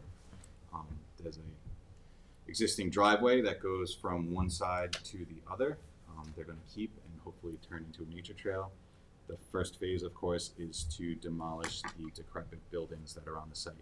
We contracted with Lero about a month ago to do asbestos inspections. The asbestos inspections were completed. Both of the structures have asbestos on the roofs, which is not the end of the world. So they just come down as all asbestos and they go to a landfill facility that can accept non-friable asbestos. It's not the biggest deal. But we needed to know that before we could take the buildings down. That is tentatively scheduled, now that we got the asbestos results back, tentatively scheduled again for the spring. We can now put these out to bid and take the buildings down. 33 Peconic Trail in Flanders. Why didn't you have this up in here then, if we already have the? Because it's not, like, most of these are scheduled, or It's not officially scheduled. Not officially scheduled. There's also not much description to them. We're This is demolishing true, too. structures, so. Yeah, there's not much great to say about a decrepit one-story house that we're just taken down, which is 33 Peconic 33, Trail. yeah. 33 Peconic Trail has asbestos floor tiles that I'm going to contract, or we're going to contract with a requirements contractor to abate that. That can be abated. And then when those floor tiles are out, we can take the buildings down again with a separate bid. Much like we did the 1380 Flanders Road, what was that called? The 3-story? The Brewster House? The Brewster House, Oh, there you go, Brewster. yeah. Lost it for a minute. Remember the address, but not the name of it. Sounds like a TV show. That was a big Yeah, deal. exactly. But the Brewster House had asbestos siding, so we contracted with a requirements contractor to take the siding off, and then we bid out the demolition. So, same thing. This is going to change that little community. Yeah. Really, it's really going to give a facelift to the. This is the one that's and this- right at the head of that creek, right? To Yeah, the Peconic it is. Trail? Yeah. It is, Yeah, You Peconic see it Trail as you with poke the down, cul-de-sac. kind of it just sits there in that corner. You know, it's Yeah, been, that it's house been in is this in rough condition shape. for a long time. Mhm. The previous owner started doing something, and they just probably ran out of money, I guess. And it's, Yeah, it looks like it because they have the electric is run, kinda like lifted brand it new up. electric is run, and there was a bunch of sheets of drywall on the floor and Yeah. half on the wall. And been receiving there's a complaints lot about this site for inside, and the years. floors like shit. And we were able to buy it in CPF, and it's a great acquisition, and it'll be great when that building's down. So I don't have much to say about the Poxapog Golf Course sanitary system replacement, other than I do know Parks is advancing it. They've hired a contractor to help Daryl with his solicitation. Is this a coordination with the foundation? No, well, repairs? yes and no. So we met, Daryl and I met yesterday with a good group of prospective consultants to do the building renovations. The building and the parking lot renovations. Sanitary system replacement will be done prior to the building and the parking lot renovations. So that when the building and the parking lot's ready, it doesn't have to get ripped up or interfered with again. We don't have much to say about that one. And I'll add as an update here, the West Hampton Activity Center. I left a set of plans on your Yes. desk. Oh, I have to go and get it. I'll be back. Also, draft plans. I also left a set of plans for the supervisor. If anybody else wants a set of plans, I'm happy to share. I would like to. You got it. They're not much to look at now. Why It's- aren't we talking about that now? Want me to go We get are it? talking about. Oh, you want me to? I mean, it's not even on the list. No, because these were Projects that that are- are ready to like go. Yeah. projects ready to go. So that is moving along. Maybe Just we could giving do you a separate work session just on that. We probably Well, could. and what about the Hampton Bays parking lot? Why wouldn't we do that this year? We have the money. We could do it this year. It hasn't been. I'll add that. Well, I mean, don't add it if you don't think it's right to do it. I'm just asking. We could It's do it. something that you asked us to allocate money for, and we told the community I just we were have doing nothing it. to update the board on with that at this time. Is what I'm. Oh, so this is not this is just an update, not a status report on all the projects. No, I'd be happy to come back and do that if. I thought that. Why don't we have a separate work session where they come and talk about those other two items? I'd be happy to come back. I'm sure Bill's interested in hearing about the Bel Air also. Yes. The Bel Air again. I'm not too involved in that. I'd spoken to you earlier this week. They, I guess the contract was signed, or going to be signed with the plane, and they're gonna have a rough drawing, or the rough plan in the next week or so, few days, So for us to look at and bring to Hampton Bays. it is a little difficult at times where me as the capital projects manager, Tom is the town engineer. There are the outlying departments that will do capital projects on their own, and 9 times out of 10 they go off flawlessly. But there is that one time where something goes awry, and then we're brought in at the 11th hour to try and assist or help. So Oh, so, It's a- all right, let's say, for example, with Bel Air, with the demolition, it's done, but, Mhm. so are you saying that it would be CPF, not you all, that are arranging for the landscaping and the bulkhead repair? That's the we have the current- contract with LKMA. that's the current policy. CPF has a contract with OKMA. So you're I- saying that's CPF, But then how come CPF isn't doing, the Shinnecock Maritime Park? Why isn't it just Parks and CPF? Parks is doing that. They've reached out to our office for input on the exercise equipment. That's way back when this was originally going in Good Ground Park. We But were of more all the involved. permeable pavers, I'm saying, I'm just Oh, the trying to permeable understand pavers, same- who's in charge of what. As capital projects division begins to grow, we're trying to have more oversight over all the projects so that we can actually have that conversation with the engineers and the architects and facilitate the management of them. There are some projects that we're just not brought into. Until we have to be. We try to Yeah, pick up I mean, pieces. We'd like to oversee all the projects, but Yeah, the Bel Air. So I spoke with Matt Jedlick and Yeah. I spoke with Councilman Pell. CPF is hiring a consultant to essentially design it and do our task thereafter. So CPF for that specific project, they're just managing a consultant, and the consultant's on the hook for delivering the project as Yes. we would be if it was coming through our office. So there's really not much for us to do. We'd be happy to manage the consultant on behalf of CPF, but that's not the arrangement that they have right at this time. And yet with the permeable paver project, they're just paying for it, but you're overseeing and getting the bids Yes. on that? Correct. So I met with the construction contractor to get a price. We opined, obviously, on the permeable pavers as opposed to stamped concrete. I guess when it gets, the best answer is if it gets too technical, they reach out to us. But if it's something that they think they can call a salesman or go directly to a contractor, they try to handle it themselves, or even a consultant. But a lot of times in the beginning, before they go out to those entities, they might reach out to our office just to pick our brains. Hey, we have this project. This is what we're thinking. What do you think? But it's kind of a what do you think, not can you do this for me question. We're happy to take on more capital projects if the board would like us to. All right, I just wanted to have an understanding of how the, work gets divvied up and who's overseeing. You did it. ask about Hampton Bay's parking lot, though. Oh, yeah, I thought that so was we, in engineering. way back when, list. yes, we did we had it surveyed. I started development of the construction plans. They're at best 50%. And that would be another project I'd look to use the highway requirements contracts. So highway has contracts for asphalt with Rosemart. They are, I think, advertising their concrete contract, their curb and sidewalk contract again now. So we'd use that contract and whoever they utilize for drainage, which I think is South Fork Asphalt. I think they got both sides of the canal this time, right? no. No. Whoever their drainage contract is as well to redo this parking lot. So Who's doing the design? that's an in-house design. So me, myself, and Tom. And when it came up at the Hampton Bay Civics, one of the community members said, I hope you're not doing a cross access with what used to be The market. Liggett. And I said, What was I their really. what was their reason We for all, that? because they Absolutely. Said don't it was want, both ways, right? they don't want from what I heard from our CAC meeting, they don't want the people going shopping to go use the municipal lot and push carts in through there.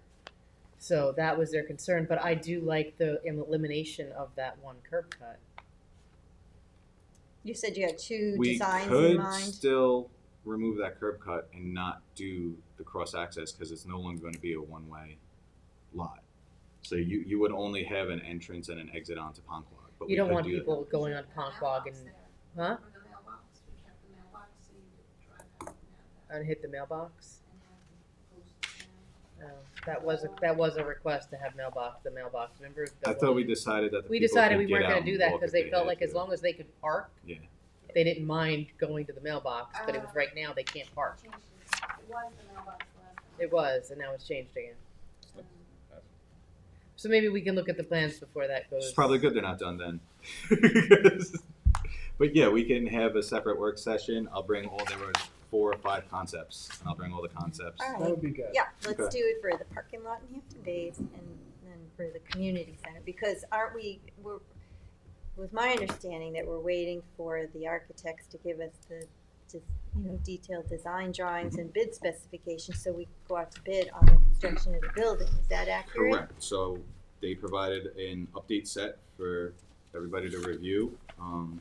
But the next step is a planning department application, a planning board application. So we made, I guess you could say, significant revisions to their original site plan. So they are now finalizing the site plan. Once the site plan is finalized, they can make the application to the planning board for a, what do they call it? Planning board review? It's not a For permit. the West Hampton Community Center that we want to construct. Site plan approval. That's what it is. Site plan approval by the planning board. Sorry. How long does that take?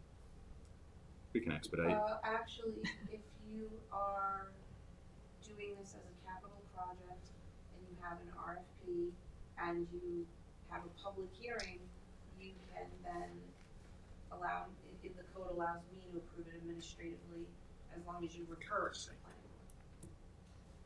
So I mean, not that I'm not opposed to the planning board I'll looking take a at it, But you know. could have the public hearing on it and then it can just be approved administratively based on your design and RFP.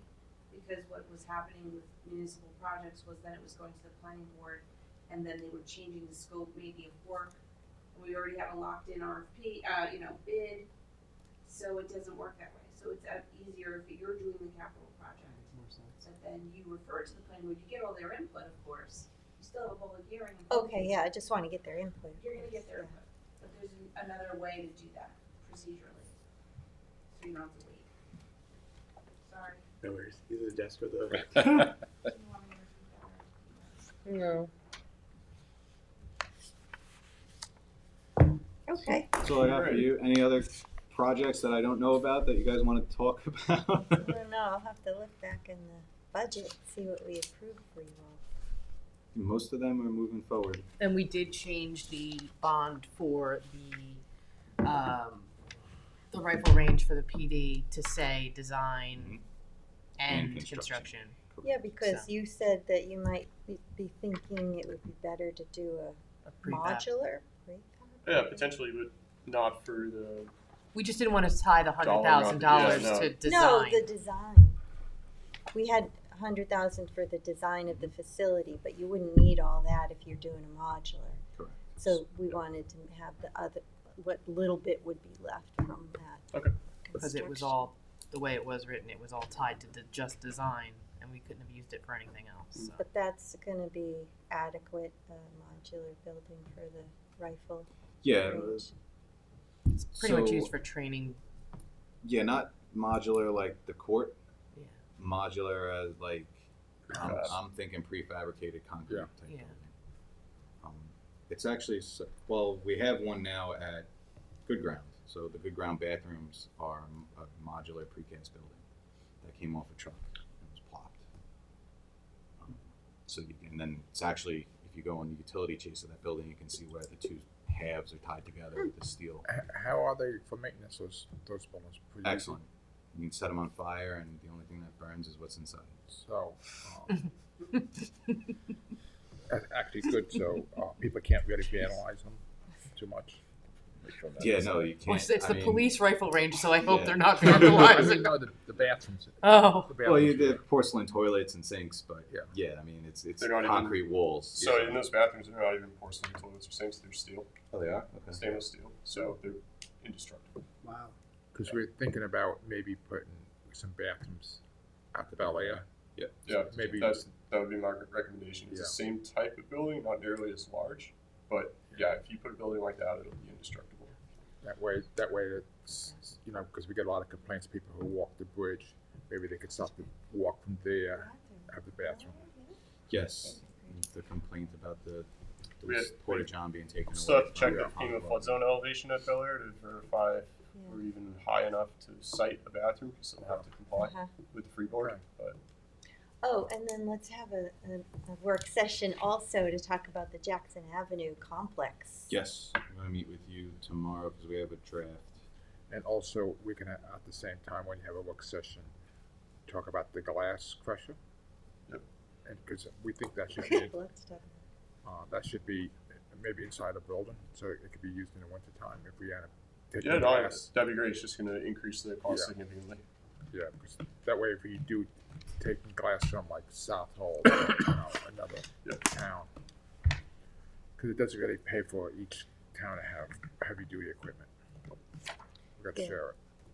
So, yeah, I think that makes sense. So Jackson Avenue, so I was asking these guys about what was the status of that plan that had been looked at years ago. So they pulled it off the shelf and we're looking at it and we thought, why don't we bring a planning design person in to say, if you had a blank slate, here's what's here now and here's the staffing and here's what's not here and where would you block out the buildings, somebody to give us a vision on what we could really make good use of, since we have to replace where the courts are and the police department needs work. So you were gonna look into having like an RFP maybe for some, Yeah, so that's the document that I've drafted, and tell us tomorrow. exactly what it is, the RFP. so What's it it's ask to hire for? a consultant to do just that, to look at the entirety of the Jackson Avenue complex, both sides of Jackson Avenue at this point, because we anticipate purchasing the property to the west, and come up with the massing document, if you will, of what size buildings do we need, what type of parking accommodations do we need, what type of sanitary accommodations do we need, although with the treatment plant going, it's likely advantageous that we would tie into any sewers that go there, Oh, yeah, if the two sure. can be done at the same time. Previously, the reports were very, what's the word? Imaginative, move the transfer station and do this and do that, but we know what we want now. I think we know the departments that we want to site there, the maintenance facilities that we want to site there, and that's what we need to hire somebody to provide feedback on how best to site those facilities. We already have a design and funding for the police department though, right? We have not a design, we had funding for the police department, that's been put on hold pending the outcome of this, because discussions with the chief of police, they remain, or the police department remains, Ambivalent? Careful. not ambivalent, but they think it would still be best for a new police facility. And it can go either way, right? So we're expanding. So that we would build and we wouldn't interrupt their day-to-day operations and they would just Not move only into a that, new but we know we need a And we new, could use that existing building for Correct. something else. we know we need a new courthouse. So the industry standard apparently is to make, they call it a justice center, where you have the courthouse on one side and the police department on the other side. So it would be one building I thought there housing. was some reason, Yeah. state law Couldn't do or that. what, that you couldn't do I that. thought You can't, Yeah, you that can't, you seems can't to- connect them. No, that seems to be a rumor though. Nobody's been Yeah, I able to don't put know. their finger on that. Somebody brought that up. We but I don't know asked if about that's- that. Who We brought were that told up? you Is can't that Tommy connect John? them. I have some No. Okay. from the Somebody brought village, that I'll up. pull it up. That was brought up. But I doesn't, remember that. isn't because the village court and the police, the Sure. village police are in the same building, correct? Of course, in village, in a lot of I different think it villages, would have to certainly do in with criminal your court. village it is, and so it's Yeah. in a lot of villages. I don't know that there's any. I've never heard of it before, but Us, We'll look we'll into have it, a but- consultant. yeah, yeah. Well, right, Well, right, yeah, right. I mean, somebody knows This the is- answer on what's I mean, I think it required makes for perfect courts and sense. Yeah, PD. I mean, I do. Plus, but we I just never, did- we were told the we new couldn't do land it. we were purchased to the west was not available to us years ago. Right. Mm-hmm. Yeah, perhaps, Might be a bad perhaps we plan. remove Jackson Avenue in its entirety and completely realign the traffic flow in the site to make it more of a campus as opposed to. That's how far out we're zooming. Yeah. on this. Like, Yeah.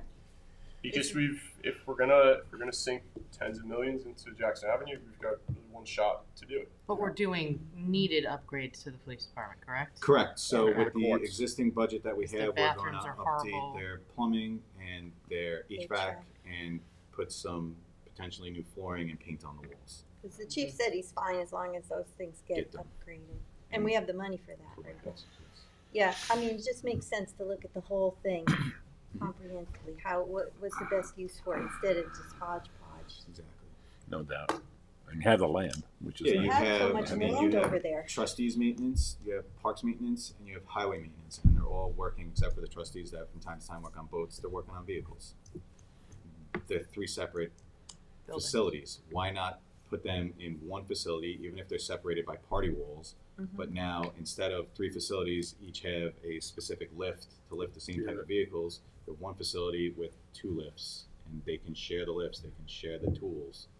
I know that's kind of a foreign idea in government, We'll sort but that out. we'll sort it out later, but it's possible. Yeah, there's a lot of possibilities, so, but that makes good sense to bring in a planning company to help us envision the possibilities. So we're looking at what's currently there and what's needed there, not moving town hall there. Not being, well, not that, we haven't really dug that deep, but some functions of town hall, and that will be incumbent upon the board to determine what you support and don't support, but some functions of town hall likely could be relocated to a campus at Jackson Avenue in that new administrative building. You don't want that. It We're depends putting a lot on of the- money into this building. Yeah. Wow. so- Yeah. I mean, I this know. is Don't put the windows in yet. No, I mean, before that, I mean, just with the heating system and everything else that's been going on in this building I think that call was years ago. It was asked if we were gonna move to Jackson Avenue or stay here, and they decided to stay here and sink a ton of money into this building. This is likely, Increase the value of it though significantly.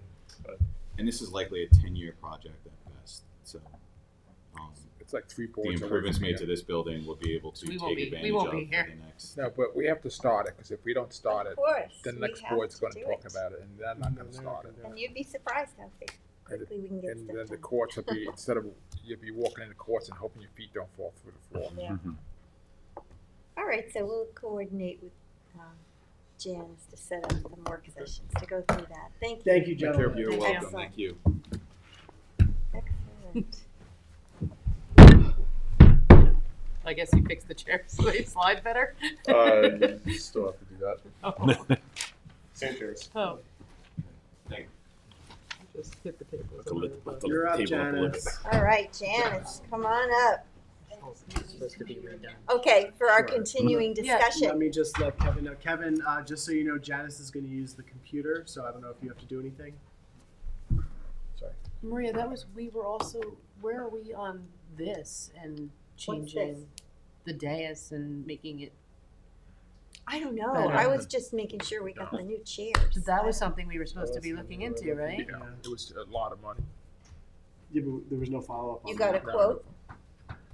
Or like an estimate Yeah, from the Nick, guys? Nick and Tom said it was like, it'd be a lot of money. It was like a couple $100 grand. Time you put the new carpet and you couldn't really raise it because of the doors. You would have to bring the thing forward. Then you might lose seats. Oh. And we should have, bulletproof now. I know. Good morning. Good morning. Sorry for out of sequence on the agenda. Thank you for No waiting on worries. me. We pivoted. Yes. The storm gave me a bad migraine. Oh, Yeah, so. thanks for coming in. I have some Excedrin migraine if you want. I took like my prescription medication. I had to like wait to drive, but now Okay. it's much better. So we're just continuing our conversation about our master plans and how they come to be produced and what we do with them once they're there. They're not on the shelf, so to speak. They're always living on our website too. They're plans that are germane to the specific hamlets, and then the overarching plans include the 70 master plan, 99 climate action plan, coastal water protection plan, transportation element, I county have a 39. question. I have a question these kind good of plans. reaching back into our last work session regarding the individual hamlet studies. Sure. How are we to appropriately gather what has been successfully implemented, what's still needed? Like how can we how do we officially check the progress on each of the hamlet studies, and how much of that relies on actual review within the community? So for instance, do the individual civic organizations have some sort of role to play in the development of these Hamlet studies, or is this something much more done on a much more technical level? I want to know the process of how these Hamlet studies came to be, and also how do we start to check the progress of these individual Hamlet studies? If they're not completed, right? Some of them are not. Are they all completed, or The Hamlet studies themselves? Yeah. They're I authored, don't, but I don't, but there's no such thing as complete because life is still going on. sure. So it's always moving and no? evolving. But we didn't adopt it like we adopted the No, comprehensive they're plan. all We adopted. All the different So ones they're are all adopted. Circumstances change over time, and that's why you want to go back and what you're Right. saying, Yeah. look and see what was accomplished, what wasn't. We Yeah. do have we did this effort several years ago where we looked at all the different implementation items from each plan, what was done, what wasn't done, and tried to identify, outstanding ones. So it's a lot of spreadsheets and not necessarily conducive to this conversation, but we can give that to you. It's a treasure trove of things, to-do list. We try to do those things and implement them. That's why land management has a comp plan implementation budget.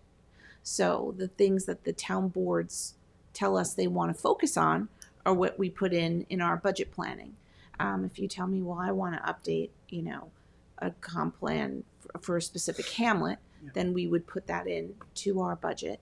You would approve that budget. We would work with consultants in the community, and in that process, look at a snapshot of, well, what did you get done? We did this. Bridgehampton was asking for a comp plan. So what we did was we printed all the ones that we had and gave it to the group that was the civic before.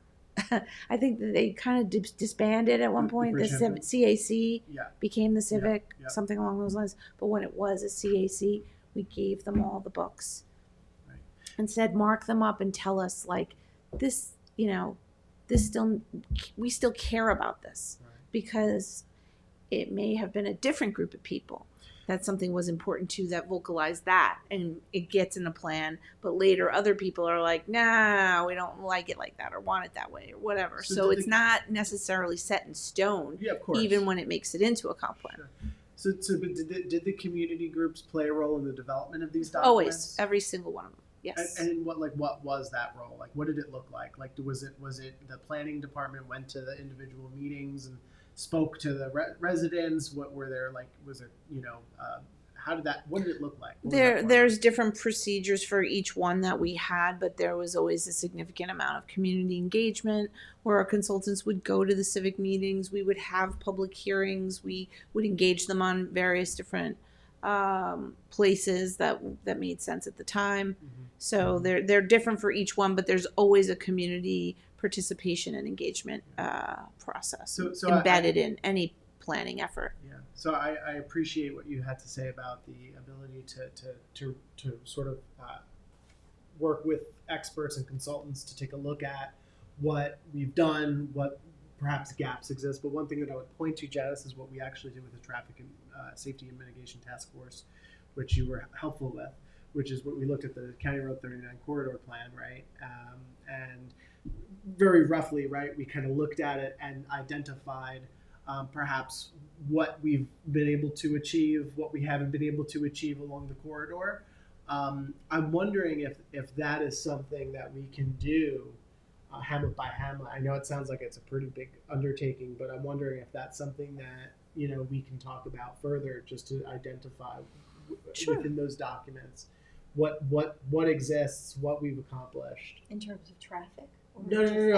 I'm using the Traffic Mitigation Safety Task Force as an example of how planning looked through the document to expound on what has been achieved and what has not been achieved, as per what's written in the document.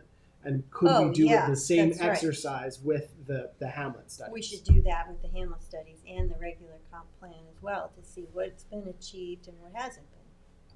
And I guess what what do I'm we still saying, want to do? could we do that without the consultants and the experts? Is that something that we'd be able to do collectively? I mean, we could even have additional work sessions where it's kind of a review of all of it. I mean, I don't know what your suggestion would be, but I'm just That is a wondering- comp plan update. What you're suggesting Yeah. is the update. So if you want to do that, we can do that. Is you could either do it as a 99 plan, a holistic update, or a Hamlet plan update. Can we, you know, we can't. And then there's your individual things that you want to do that require study and review, etc. So the yes and no. Like you'll need some more support to comb through every document and every report and Right. look at everything that we ever did up till now Right. and whether or not we should still, you know, like that's a tremendous amount of work. Right. Not that we shouldn't do that, but it's just that then you also are like, hey, let's do these things too in your term that your, you know, constituents are deeming to be imperative, like amortization of a sand mine or battery storage code or whatever du jour thing that you want to tackle. Those things also have to get done. So when you say, you know, hey, let's go through we have matrices that I can share with you and we can cull through, but just to start digging in and going through every plan, Well, that's a comp plan update. right. That's but really what I guess, you're saying. I guess a little, perhaps a preliminary evaluation might actually help us make an informed decision on whether or not it is worth moving forward on a more extensive, comprehensive update. Like, for Right. instance, like, let's just take one example. Let's take one that's specifically something we've been working on for many years, and that is the Hampton Bays Hamlet Center study. And what's going to happen in the Hamlet Center? That came out, that's an implementation item that came out of the plan. And it said, figure out what you want to do here and do it. So, and that's taken us like years upon years to just achieve that. But that's what the comp plan tells you. So we have a lot of those. Well, let me ask you one question. Did the 99 comp plan, did it address the individual pamphlets? Yes. Or is it just overall? It did. And I'll Town. show you how. Let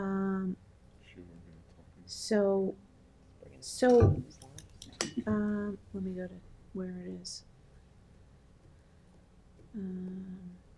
Like when you look at the action items, let's just see some of them. And you're thinking we can read that? I'm gonna read it to you. I'm gonna zoom in. This is like greenways, I can't. public access. This is this was a greenways subject. So let me just get to one that's more village. You know. I'm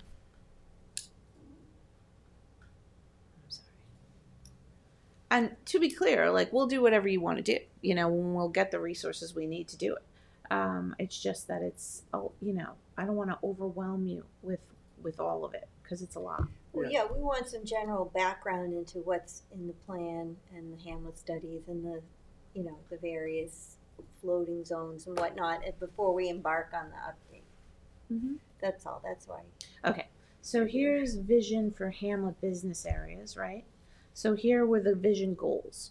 So promote business centers that not only meet consumer needs but also enable small business retention and attraction, bolster the Hamlet and village centers that are essential to Southampton's economy, the town and country image, and quality of life.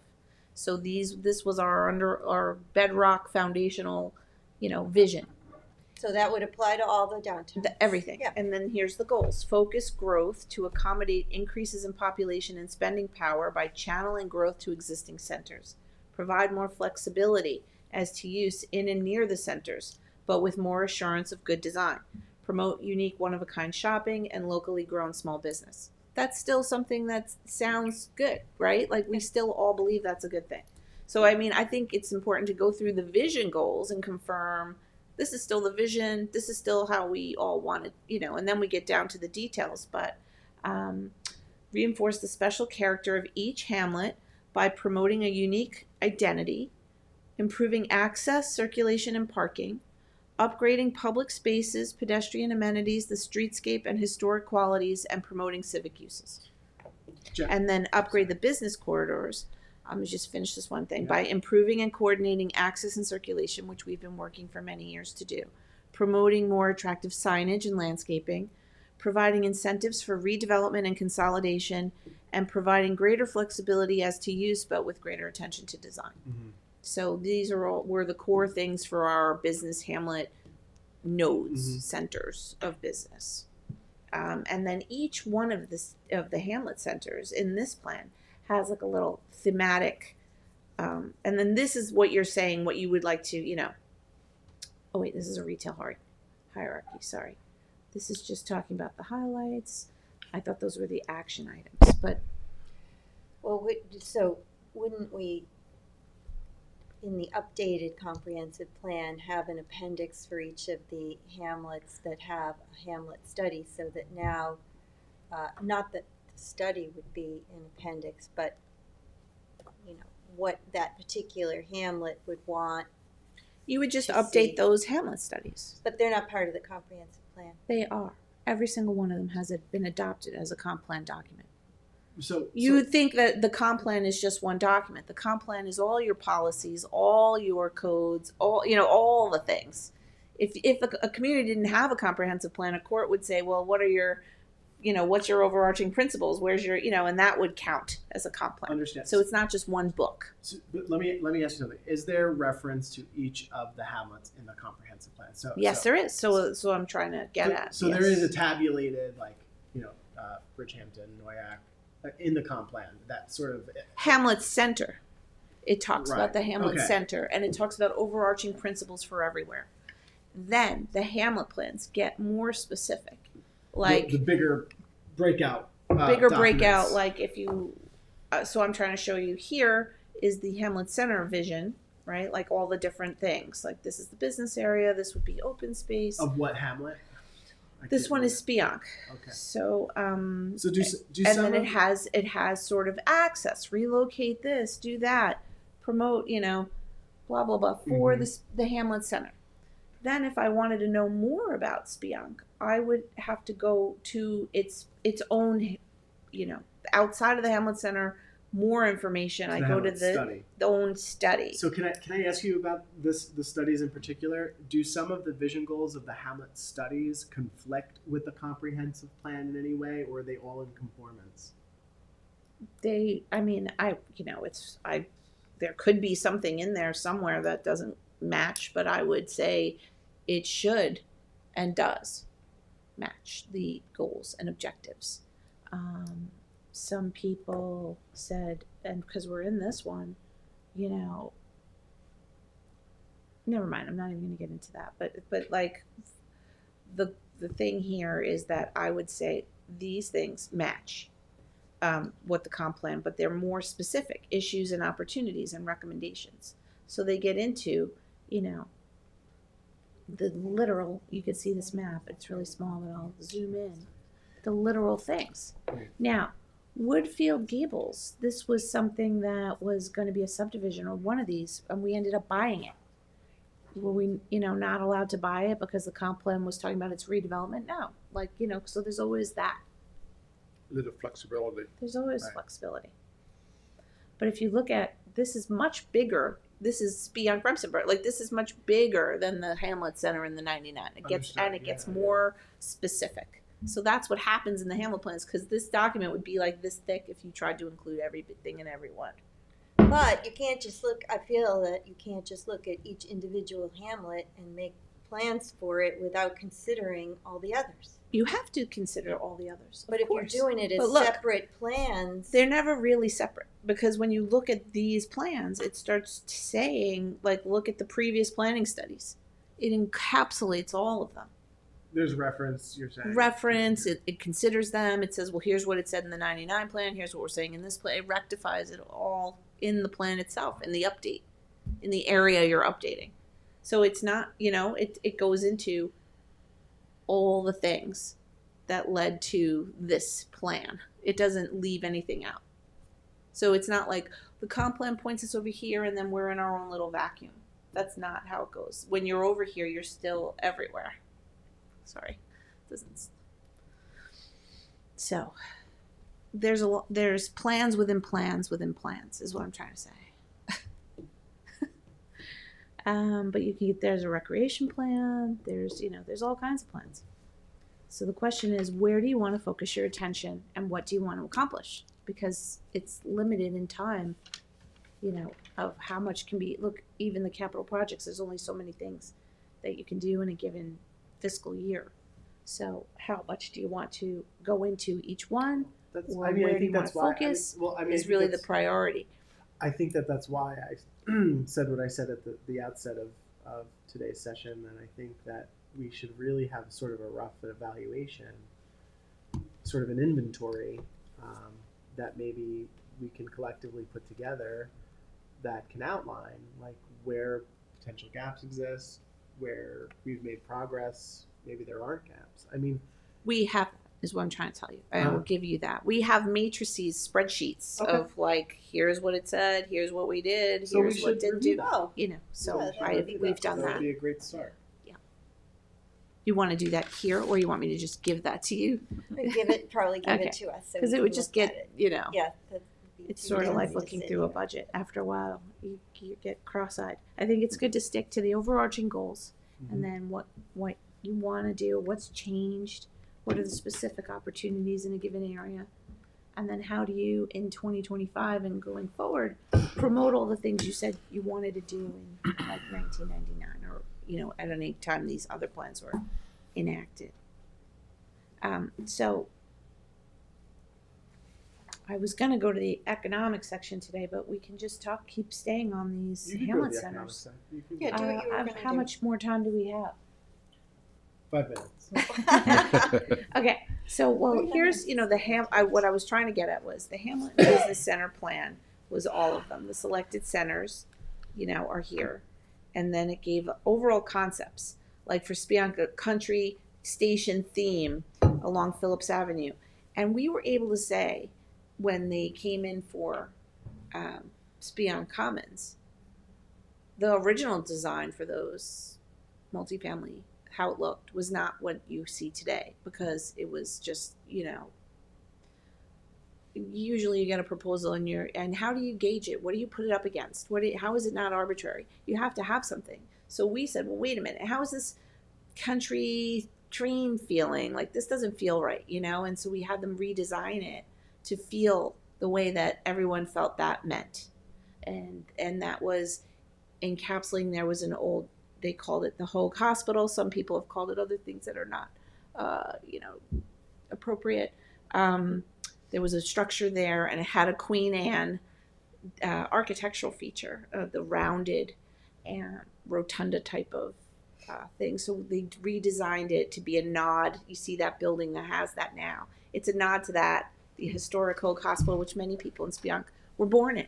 So it was meant to like respect that history, recreate it there, push it back so it wasn't like what they, you know, a big multi-family thing, and keep that synergy with that train feeling and keeping it that rural country vibe, so to speak. So that, I think we did go far to accomplish that. But if we didn't have any guiding principle, what they would be like, well, we want to do this.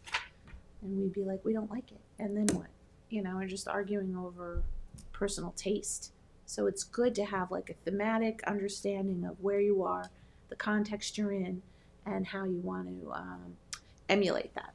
And this tells you how to do that. That's more, sounds like more of a pattern book. That's what it's evolved into.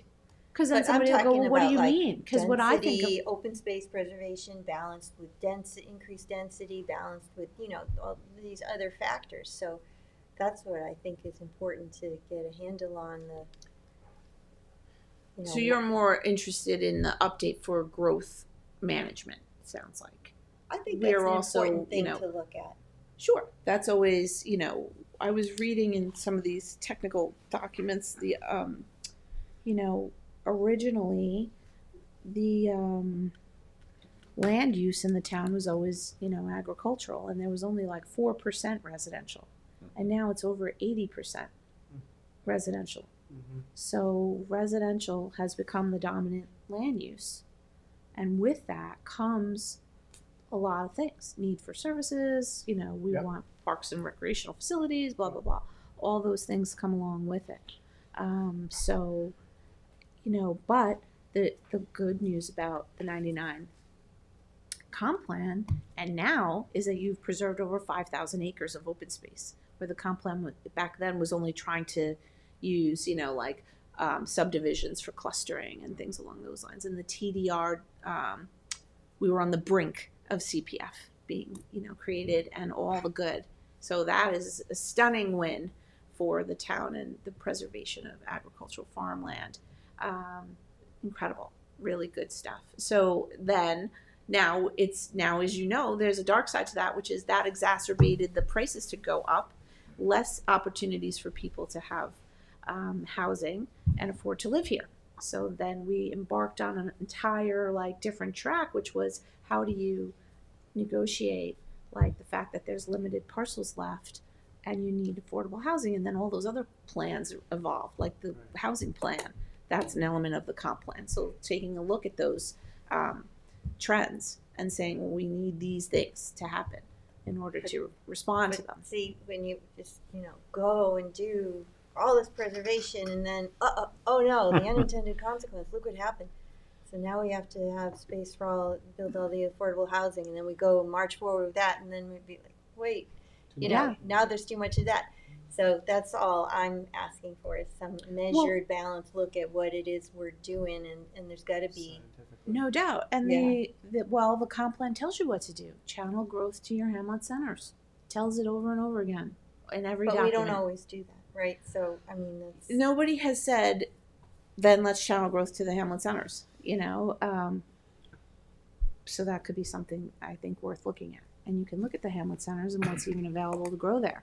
Like the only hamlet center, that we're talking about is Hampton Bays, but there's other ones as well that would be more suitable if than creating sprawl or more things elsewhere. That you have to drive. But there's limited property. So yes, I think it's important to look at everything, but you've also have looked at everything.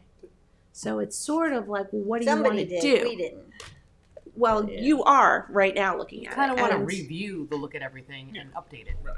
That's what Not we're doing. recreate the whole Reviewing. thing. Right, we're reviewing, updating. Exactly, but the In light basic of what's been premise is done. what's your philosophy? Like, what are you going to But we've focus done on? updates all along the way. I mean, but those Yeah. updates have been additional plans because Everything of certain spins issues, off like another thing, and it keeps going. And then you're trying to bring it back and be like, okay, well now what's left? What do you want to do? There's two sides of this conversation. We could just dive into implementation, or you wanted like a beginner kind of context. Overview. So Yeah. that's what I was trying to do now, but it Yeah. sounds like you want to get to the meat of the matter, which is what's there to do No, or I what's think left. we need the overview. The Okay. way you're doing. Yeah, we need an overview. I guess I'm asking about just the process of how these were composed. How can we measure what we've been able to accomplish? I think it's a fair question about, where our planning standards have been and what we've been able to actually achieve. And also, when dealing with the communities, when there are questions about, character of the community, overdevelopment, X, Y, and Z, we want to make sure, I think, that we have some sort of standard data-driven understanding of just what has occurred since the adoption of the comp plan and the additional addendums that have been made. Because I think it's confusing for residents. I think it's confusing to a lot of people. To just you see all the different additions that have been made, and you wonder like what is the standard practice? What is the main document that we're resorting to have that sort of reference point of this is in conformance, this is not in conformance. Well, we do that at the planning board level. The planning board is responsible for that. Right. So you're responsible for legislating the zoning, Mhm. and once that zoning is there, then people go and make their applications to the planning board. And at that, when you put in the zoning, we check the comp plan and say this is consistent. This is what the policies have been. If they're not the policies now, then you should change them. If they're the policies still, then we look and say, does this hold up against these policies? This makes sense. Yes, this is all meant to facilitate. This is in the public's interest to do such a thing. Then you adopt that zoning as a legislative action. When you adopt the zoning, then you look at the comp plan and all the relevant studies. When the planning board then gets it as an actual proposal, because you're just putting a zoning. You don't know what someone's going to come in at. You just don't. Sometimes you have an idea, but Most times you don't, because that's a matter of market forces and people taking risk and other things in real estate. So they're going to come in and make a actual proposal, and that's going to go to the planning board. When the planning board gets it, the planners then haul out whatever study or whatever thing. We are the ones that are constantly looking at this. We all read it and look at it and bring it to the board in our staff reports. And we say, here's what the comp plan said about this. And here's what the area study said about that. And we put it in our staff reports, and then we put it in their findings leading up to a decision. So everything is working toward what the legislative body, you and your predecessors, established as what we should be doing. And that gets established by working with the communities. And it's not confusing to see, you know, on a real level of like, well, that used to be the old A&P, and now it's this. You know, we all know that. So we know how things have changed because we're there living it. So you know that this became that or whatever. And oftentimes it's just that the uncertainty sometimes of what something is going to be, it seems to me to be the more upsetting thing.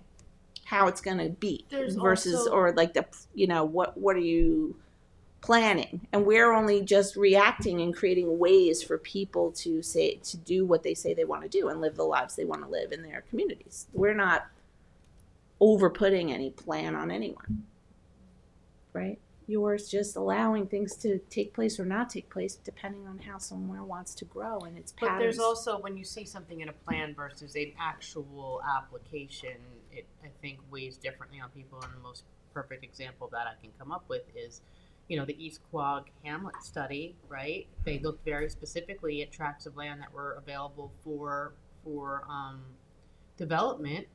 And there was a very large stretch of property which is now the hills, and it states in that Hamlet study that that was a prime area for a seasonal golf resort, right, through the PDD process. It was very specific, and there were community organizations all in that meeting that heard that, and at the time maybe it sounded okay, but then the actual developer came in and said, okay, a seasonal golf resort, I can do that, here's my plan.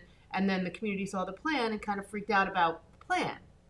Actually, here it said that for commercial tourism, hotel, spa, golf course, resort was at that property over by where they wanted to do the Pines. No, look at the map. The Central Suffolk Hospital. Oh, it was part of it actually. Remember that where the hospital wants to put like that senior housing? Yeah. The hills are kind of near here, so maybe this casts this right around. No, that. it was actually in the East Quogue. This is the East Quogue Hamlet study right here. It's right here. Potential redevelopment of existing nurseries and vacant land, including the 44-acre hospital property for commercial tourism, golf course, But resort. that's not East Quogue. That's Eastport. Oh, this is East Quogue. This is East Quogue. There is no hospital site in East Oh, yeah, Quogue. you're right. That's weird. Well, you were on beyond Remsenburg, I think. That's weird. Yeah, because that's Old Country Road or South Country Road. This is Eastport. What's Yeah. it doing in the? Oh, it is Eastport. Eastport is part of this. I was like, I know there's still hospitals. No, it's there. Eastport's beyond Remsenburg, Yeah. West Hampton. So it's Eastport, and then so we'd have to go to the East Quogue plan to see what it said. I'm sorry. Yes. So yeah, there's things like Good Ground Road Extension. That's been talked about since the 1970 master plan, in the 99 plan, in the GEIS. But people's view of things and then change. people say we just don't want it, and that doesn't mean they have to have it. Is my point. It could be in there because that's what people brought up as a strength, an opportunity, even a weakness. We have to eliminate this bottleneck. You know, something.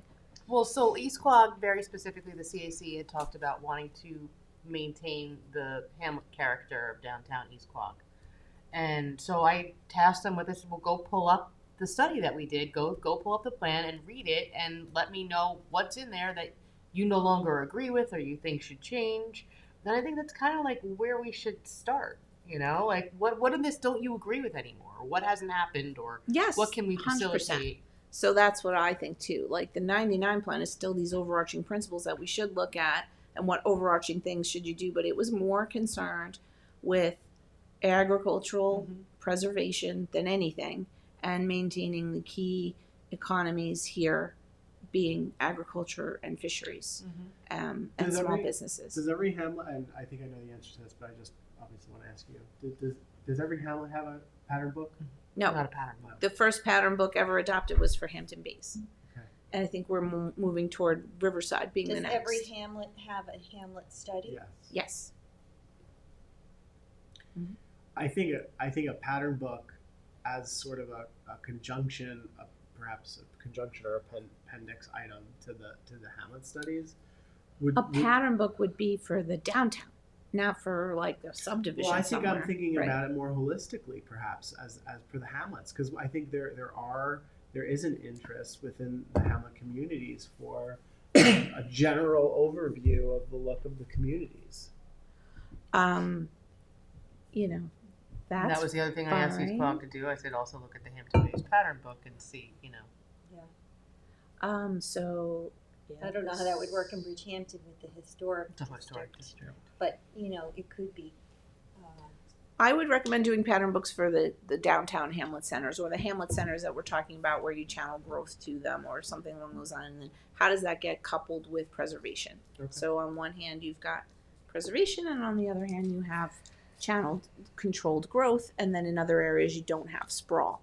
I think that's the idea there, but I think it's great to revisit and determine where you want to do this. So right now you're talking about changing, being allowed to do mixed use in different areas in these hamlet centers, and what does that mean for Janice, these places? Where is that land dedicated to the fire district, number 2? Where is that? No, it's Down. no. I go see down. it, but I'm just looking for the. Ah. I don't know.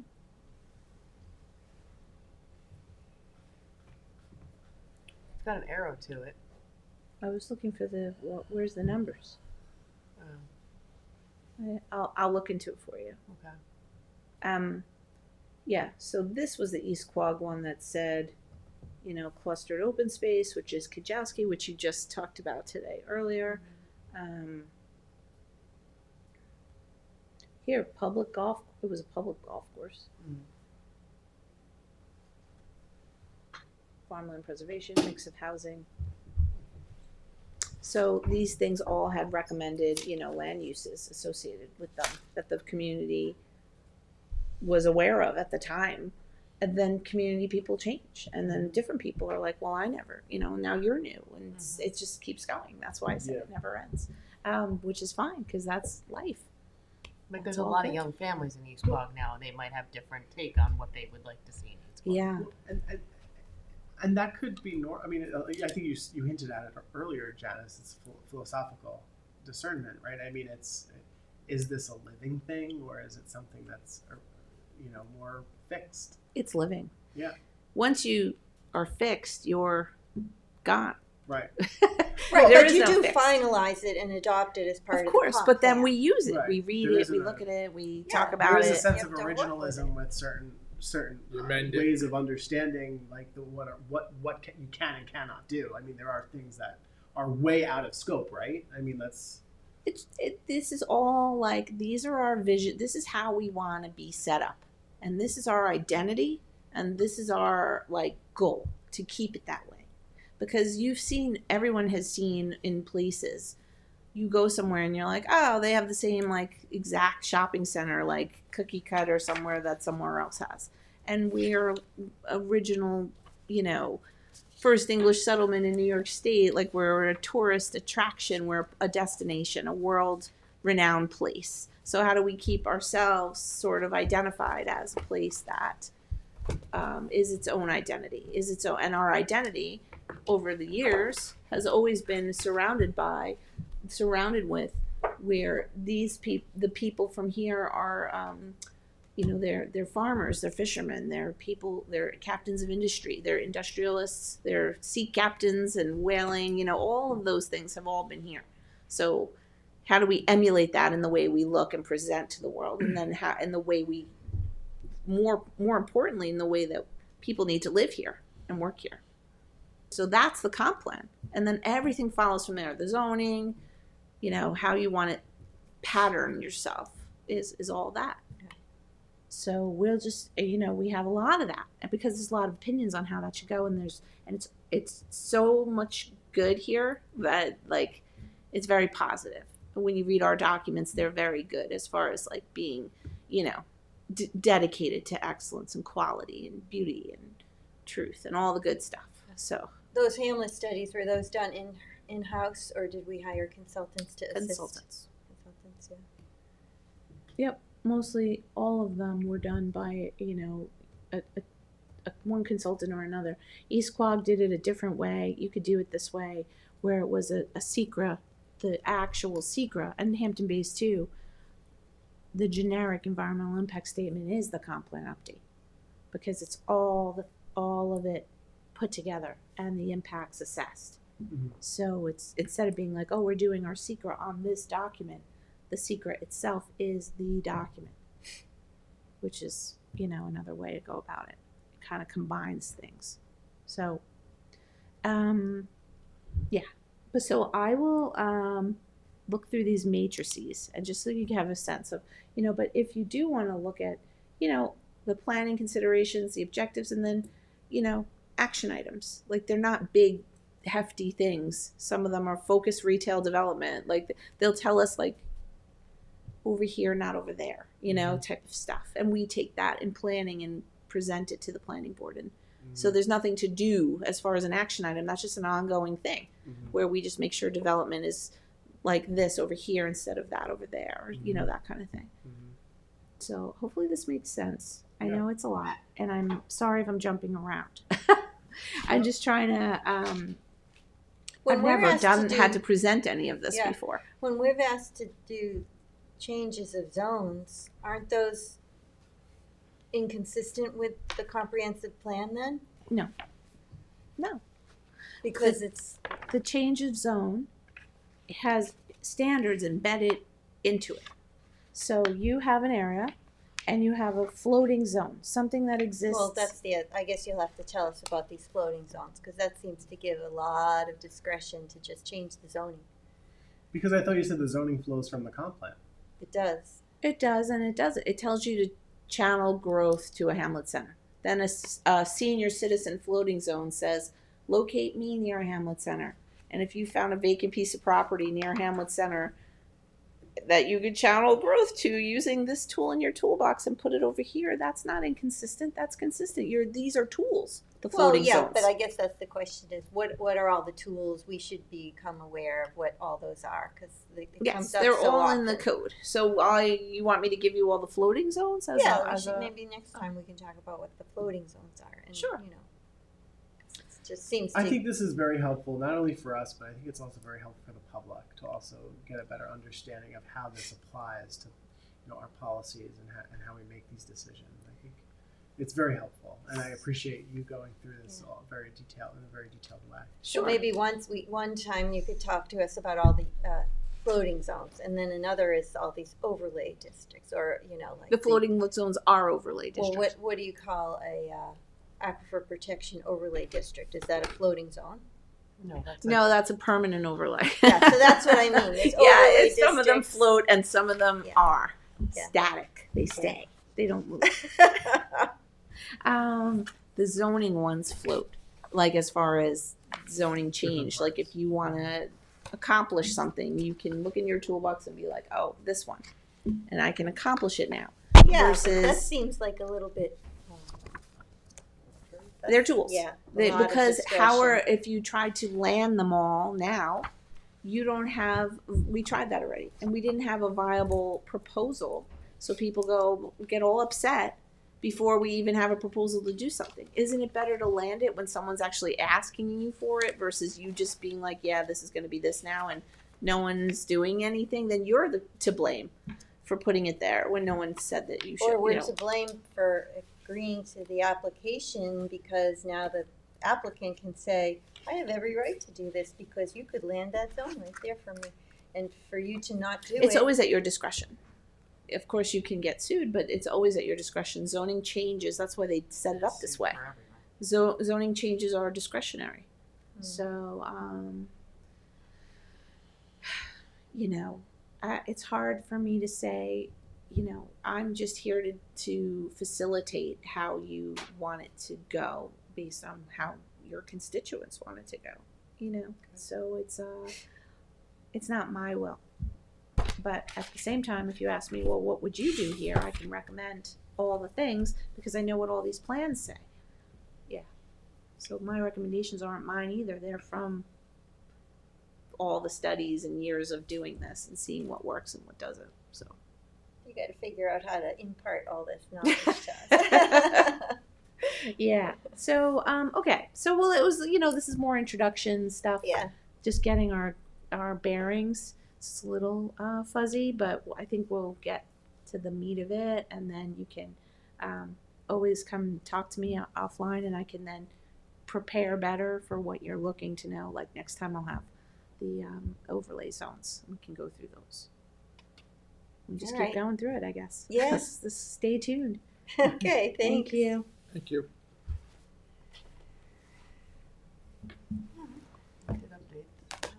We did the update, so I move to go into executive session for acquisitions and personnel and then close. Second. All in favor? Aye.